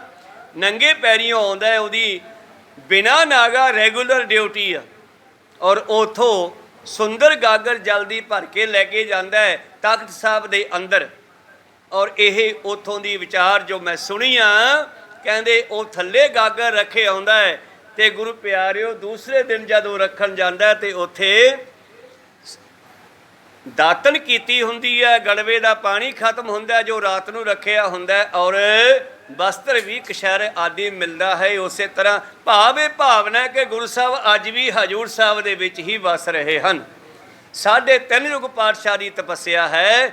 ਇੱਕ ਸਥਾਨ ਉਹਨਾਂ ਦਾ ਹਜੂਰ ਸਾਹਿਬ ਹੈ, ਇੱਕ ਮਨਵਾੜ ਸਾਹਿਬ ਹੈ, ਤੇ ਇੱਕ ਹੇਮਕੁੰਡ ਸਾਹਿਬ ਹੈ। ਕੋ ਸਤਨਾਮ ਜੋ ਇਤਿਹਾਸ ਵਿੱਚੋਂ ਸਾਨੂੰ ਲਿਖਿਆ ਮਿਲਦਾ। ਖੈਰ ਗੁਰੂ ਕਿਰਪਾ ਕਰਨ, ਅੱਗੇ ਚੱਲੀਏ। खंडे है प्रचंड खर खड़ग को तंड धरे खंजर तो फंगे पुंज करद किरपान बान। और ਉਹ ਸਥਾਨ ਜਿੱਥੇ ਪਾਤਸ਼ਾਹ ਜੀ ਨੇ ਅਲੋਪ ਹੋਣਾ ਕੀਤਾ ਸੀ, ਜਿੱਥੇ ਚਿਖਾ ਬਣਾਈ ਸੀ, ਉਹ ਤੇ ਥੜਾ ਬਣਾਇਆ ਗਿਆ ਸੀ ਉਸ ਵੇਲੇ। ਉਸ ਤੋਂ ਬਾਅਦ ਬਹੁਤ ਸਾਰੀ ਉਹਦੇ ਉੱਤੇ ਗੁਰੂ ਪਿਆਰੋ ਇਮਾਰਤ ਬਣ ਗਈ। ਅੱਜ ਤਾਂ ਸੋਨੇ ਦੇ ਵਿੱਚ ਚੰਨੀ ਸ਼ੁਰੂ ਕੀਤੀ ਹੋਈ ਆ। ਉਸ ਥੜੇ ਦੇ ਉੱਪਰ ਉਸ ਵੇਲੇ ਦੇ ਸਿੰਘਾਂ ਦੇ, ਹੋਰ ਸਤਿਗੁਰਾਂ ਦੇ ਸਮੇਂ ਦੇ ਸ਼ਾਸਤਰ, ਜਿਨ੍ਹਾਂ ਦੇ ਵਿੱਚ ਖੰਡੇ, ਤਿੱਖੇ ਖੰਡੇ, ਤਿੱਖੀਆਂ ਤਲਵਾਰਾਂ, ਔਰ ਗੁਰੂ ਪਿਆਰਿਓ ਉਹਨਾਂ ਦੇ ਵਿੱਚ ਕੁਲੰਡ ਕਹਿੰਦੇ ਆ ਧਨੁੱਖ ਨੂੰ, ਪਾਤਸ਼ਾਹ ਜੀ ਦੇ ਸਮੇਂ ਦੇ ਧਨੁੱਖ, ਔਰ ਖੰਜਰ, ਬੰਦੂਕਾਂ ਤੇ ਛੋਟੀਆਂ ਵੱਡੀਆਂ ਬੇਅੰਤ ਤਲਵਾਰਾਂ ਰੱਖੀਆਂ ਹੋਈਆਂ ਹਨ। ਕਿਉਂਕਿ ਖਾਲਸਾ 2 ਜਣਿਆਂ ਨੂੰ ਹੀ 2 ਥਾਂ ਤੇ ਹੀ ਨਮਸਕਾਰ ਕਰਦਾ ਹੈ, ਜਾਂ ਸ਼ਾਸਤਰਾਂ ਨੂੰ ਤੇ ਜਾਂ ਗੁਰੂ ਗ੍ਰੰਥ ਸਾਹਿਬ ਜੀ ਨੂੰ। ਤੇ ਉੱਥੇ ਵੀ ਉਹਨਾਂ ਦੇ ਅੰਦਰ ਸੁਖਾਸਨ ਵੀ ਹੁੰਦੀ ਹੈ, ਮਹਾਰਾਜ ਸਰੂਪ ਉਸੇ ਬਿਲਡਿੰਗ ਦੇ ਅੰਦਰ। ਪਰ ਸਾਹਮਣੇ ਜਦ ਵੇਖਦੇ ਹਾਂ ਤੇ ਥੜੇ ਦੇ ਨਾਲ ਨਾਲ ਟਿਕਾ ਕੇ ਬਹੁਤ ਸਾਰੇ ਪੁਰਾਣੇ ਸ਼ਾਸਤਰ ਉੱਥੇ ਸੁਭਾਏਮਾਨ ਹਨ, ਜਿਨ੍ਹਾਂ ਨੂੰ ਅਸੀਂ ਜਾ ਕੇ ਨਮਸਕਾਰ ਕਰਦੇ ਹਾਂ। ਸ਼ਕਤੀ ਸਰੋਹੀ ਸੈਫ ਸਾਗ ਜਮਦਾਰ ਚੱਕਰ ਢਾਲੇ ਗਨ ਭਾਲੇ ਰਿਪ ਘਾਲੇ ਛਿਪ ਜੰਗ ਠਾਨ। ਉੱਥੇ ਸ਼ਸਤਰਾਂ ਦੀ ਗੁਰੂ ਦੀ ਸ਼ਕਤੀ ਵਰਤ ਰਹੀ ਹੈ। ਸਰੋਹੀ ਤੇ ਸੈਫ ਇਹ ਵੀ ਤਲਵਾਰ ਦਾ ਹੀ ਨਾਮ ਹੈ। ਤਲਵਾਰ ਇਹ ਗੋਲੀਆਂ ਹੁੰਦੀ ਆ, ਜ਼ਿਆਦਾਤਰ ਨਿਹੰਗ ਸਿੰਘ ਰੱਖਦੇ ਆ, ਕਾਲੇ ਮਿਆਨ ਵਾਲੀ, ਉਹਨੂੰ ਗੋਲੀਆਂ ਕਹਿੰਦੇ ਆ। ਕੋਈ ਸਿੱਧੀ ਹੁੰਦੀ ਹੈ, ਕੋਈ ਥੋੜ੍ਹੀ ਜਿਹੀ ਮੁੜੀ ਹੁੰਦੀ ਹੈ, ਕੋਈ ਜ਼ਿਆਦਾ ਮੁੜੀ ਹੁੰਦੀ ਹੈ। ਇਸ ਤਰ੍ਹਾਂ ਜਿਵੇਂ ਜਿਵੇਂ ਉਹਨਾਂ ਦੇ ਆਕਾਰ ਹੈ, ਉਵੇਂ ਇਹਨਾਂ ਸ਼ਾਸਤਰਾਂ ਦੇ ਨਾਮ ਰੱਖੇ ਹੋਏ ਹੈ। ਸੈਫ ਸਰੋਹੀ ਇਹ ਵੀ ਤਲਵਾਰਾਂ ਦੇ ਨਾਮ ਹਨ। ਤਰ੍ਹਾਂ ਤਰ੍ਹਾਂ ਦੇ ਸ਼ਾਸਤਰ, ਸੈਫ ਸਰੋਹੀ ਔਰ ਜਮਦਾੜ, ਜੋ ਨੇੜਿਓਂ ਦੁਸ਼ਮਣ ਦੇ ਮਾਰਨ ਵਾਲੇ, ਸੀਸ ਉੱਪਰ ਲਾਉਣ ਵਾਲੇ ਚੱਕਰ, ਇਹ ਵੀ ਇੱਕ ਸ਼ਾਸਤਰ ਹੈ ਜਿਸ ਨੂੰ ਉਂਗਲ ਤੇ ਘੁਮਾ ਕੇ ਛੱਡਿਆ ਜਾਂਦਾ ਹੈ। ਜੇ ਨਿਸ਼ਾਨੇ ਤੇ ਵੱਜੇ ਤੇ ਧੌਣ ਨੂੰ ਕੱਟ ਜਾਂਦਾ। ਕਹੋ ਸਤਨਾਮ। ਇਸ ਤਰ੍ਹਾਂ ਉਹ ਬਹੁਤ ਸਾਰੇ ਚੱਕਰ ਸਜਾਏ ਹੋਏ ਹਨ। ਚਮਕਤ ਚਾਰੋ ਔਰ ਘੋਰ ਰੂਪ ਕਾਲਕਾ ਕੋ, ਬੰਦਨਾ ਕਰਤ ਕਬ ਜੋਰ ਪਾਨ ਤਾਹੀ ਥਾਨ। ਔਰ ਮਾਨੋ ਇਹ ਸ਼ਾਸਤਰਾਂ ਦੇ ਰੂਪ ਚ ਚੰਡੀ ਦਾ ਵਾਸ ਹੈ। ਉੱਥੇ ਚੰਡੀ ਕੋਈ ਇਸਤਰੀ ਨਹੀਂ ਹੈ, ਸ਼ਾਸਤਰ ਹਨ। ਪ੍ਰਥਮ ਭਗਉਤੀ ਸਿਮਰ ਕੈ ਗੁਰੂ ਨਾਨਕ ਲਈ ਤੇ ਆਏ, ਭਗਉਤੀ ਭਗਵੰਤ ਭਗਤ ਕਾ ਨਾਮ। ਭਗਵੰਤ ਪਰਮੇਸ਼ਰ, ਭਗਉਤੀ ਉਹਦੀ ਸ਼ਕਤੀ ਜਿਹੜੀ ਭਗਤਾਂ ਦੇ ਕੋਲ ਹੁੰਦੀ ਹੈ। ਇਹੋ ਹੀ ਚੰਡੀ ਹੈ ਸਾਡੀ, ਕੋਈ ਇਸਤਰੀ ਨਹੀਂ ਹੈ। ਕਹੋ ਸਤਨਾਮ। ਇਸ ਕਰਕੇ ਮਾਨੋ ਉਹਨਾਂ ਸ਼ਾਸਤਰਾਂ ਰੂਪ ਵਿੱਚ ਚੰਡੀ ਦਾ ਵਾਸਾ ਹੈ ਉੱਥੇ। ਔਰ ਭਾਈ ਸਾਹਿਬ ਜੀ ਕਹਿੰਦੇ, ਬੰਦਨਾ ਕਰਤ ਕਰ ਜੋਰ ਪਾਣ ਤਾਹੀ ਥਾਨ। ਮੈਂ ਵੀ ਉਸ ਸਥਾਨ ਤੇ ਨਮਸਕਾਰ ਕਰਦਾ, ਤੁਸੀਂ ਵੀ ਨਮਸਕਾਰ ਕਰਿਆ ਕਰੋ। ਅਬ ਲਗ ਤਿਸ ਥਲ ਜੋਤ ਬਿਰਾਜਤ, ਦਰਸ਼ਨ ਕਰੇ ਪਾਪ ਗਨ ਭਜਤ। ਤੋ ਗੁਰੂ ਪਿਆਰਿਓ, ਸਭ ਦਾ ਇਹ ਗੁਰੂ ਪਿਆਰਿਓ ਭਾਵਨਾ ਹੈ, ਸ਼ਰਧਾ ਹੈ ਕਿ ਅੱਜ ਤਾਂ ਗੁਰੂ ਗੋਬਿੰਦ ਸਿੰਘ ਜੋਤ ਸਰੂਪ ਹੋ ਕੇ ਉਸ ਸਥਾਨ ਤੇ ਵਰਤ ਰਹੇ ਹਨ। ਦਰਸ਼ਨ ਕਰਿਆ ਉਸ ਸਥਾਨ ਤੇ ਪਾਪਾਂ ਦਾ ਖਾਤਮਾ ਹੁੰਦਾ ਹੈ। ਕੰਚਨ ਦੇਤ ਕਸੌਟੀ ਜੈਸੇ, ਸਿੱਖ ਕੋ ਪਰਖਤ ਬਖਸ਼ੇ ਤੈਸੇ। ਜਿਵੇਂ ਸੋਨੇ ਨੂੰ ਕਸੌਟੀ ਤੇ ਘਸਾਈਏ ਤੇ ਕਸੌਟੀ ਦੱਸ ਦਿੰਦੀ ਹੈ ਸੋਨੇ 'ਚ ਕਿੰਨਾ ਖੋਟ ਹੈ, ਇਸੇ ਤਰ੍ਹਾਂ ਸਿੱਖ ਨੂੰ ਗੁਰੂ ਜਲ ਕਸੌਟੀ ਤੇ ਲਾਉਂਦਾ ਹੈ ਤੇ ਪਰਖਦਾ ਹੈ ਤੇ ਪਰਖ ਕੇ ਫਿਰ ਬਖਸ਼ਾਂ ਵੀ ਕਰਦਾ ਹੈ ਜੀ। ਗੁਰੂ ਬੈਕੁੰਠ ਗਮਨ ਕੀ ਪਾਛੇ, ਰਹੇ ਸਿੰਘ ਕੇਤਕ ਦਿਨ ਆਛੇ। ਫਿਰ ਵਿਚਾਰਾਂ ਇੱਥੇ ਰੋਕਦੇ ਆ। ਇਉਂ ਇਹ ਕੌਤਕ ਕਰਨ ਤੋਂ ਬਾਅਦ, ਸਤਿਗੁਰ ਦੇ ਅਲੋਪ ਹੋਣ ਤੋਂ ਬਾਅਦ, ਸਿੰਘ ਕਈ ਦਿਨ ਹਜੂਰ ਸਾਹਿਬ ਰਹਿਣਾ ਕੀਤਾ ਹੈ ਜੀ। ਪੁੰਨ ਪੁੰਨ ਜੈ ਜੈ ਜਿਸ ਕੋ ਆਇਸ, ਕਰ ਕਰ ਬੰਧਨ ਤਿਤੇ ਸਿਧਾਇਸ। ਔਰ ਫਿਰ ਜਿਵੇਂ ਜਿਵੇਂ ਸਤਿਗੁਰਾਂ ਨੇ ਹੁਕਮ ਕੀਤੇ ਸੀਗੇ, ਸਰੀਰ ਵਿੱਚ ਦੁਨੀਆ ਵਿੱਚ ਵਿਚਰਦਿਆਂ ਹੋਇਆਂ ਸਿੰਘਾਂ ਨੇ ਉਹਨਾਂ ਬਚਨਾਂ ਨੂੰ ਯਾਦ ਕੀਤਾ। ਜਿੱਥੇ ਜਿੱਥੇ ਜਾਣ ਦਾ ਹੁਕਮ ਹੋਇਆ ਉੱਥੇ ਉੱਥੇ ਚਲੇ ਗਏ। ਅਗਲੀ ਵਿਚਾਰ ਕੱਲ ਦੇ ਦੀਵਾਨਾਂ ਵਿੱਚ ਸਰਵਣ ਕਰਾਂਗੇ। ਬੋਲਦਿਆਂ ਨੇਕਾਂ ਅੱਖਰ ਬਾਅਦ ਘਾਟ ਹੋ ਜਾਂਦੇ। ਸਿੱਖ ਸੰਗਤਾਂ ਤੇ ਸਤਿਗੁਰੂ ਬਖਸ਼ਣ ਜੋਗ ਹੈ, ਬਖਸ਼ ਲੈਣਾ ਜੀ। ਸਮਾਪਤੀ ਕਰੀਏ। हे अच्युत हे पार ब्रह्म अविनाशी अगनाश, हे पूरन हे सर्व मैं गुणतास, हे संगी हे निरंकार, निर्गुण सब टेक, हे गोबिंद हे गुण निधान, सदा विवेक, हे अपरंपर हर हरे, हो बनहार, हे संत कै सदा संग, आधार, हे ठाकुर हों दासरो, निर्गुण गुण नहीं कोय, नानक दीच नाम दान, राखो ही परोए, आए प्रभ शरणागति, नित दयाल, एक अखर हर मन बसत, होत निहाल, एक ओंकार सतगुरु, प्रसाद सच होए, वाहिगुरु जी की फतेह है, विनाशन सोए, वाहिगुरु जी की फतेह है, विनाशन सोए, वाहिगुरु जी का खालसा, वाहिगुरु जी की फतेह। बहुत बहुत धन्यवाद सर्व संगतां जिन्हां ने हाजरियां भरियां। गुरु जी सरवण कीता, आओ कीर्तन सरवण करिए। ਸਾਰੇ ਤਖਤਾਂ ਦੇ ਦਰਸ਼ਨ ਵੀ ਸਾਨੂੰ ਵੱਧ ਤੋਂ ਵੱਧ ਜਾ ਕੇ ਕਰਨੇ ਚਾਹੀਦੇ ਆ, ਸਮਾਂ ਕੱਢ ਕੇ। ਗੁਰੂ ਕਿਰਪਾ ਕਰਨਗੇ। ਵਾਹਿਗੁਰੂ ਜੀ ਕਾ ਖਾਲਸਾ, ਵਾਹਿਗੁਰੂ ਜੀ ਕੀ ਫਤਿਹ।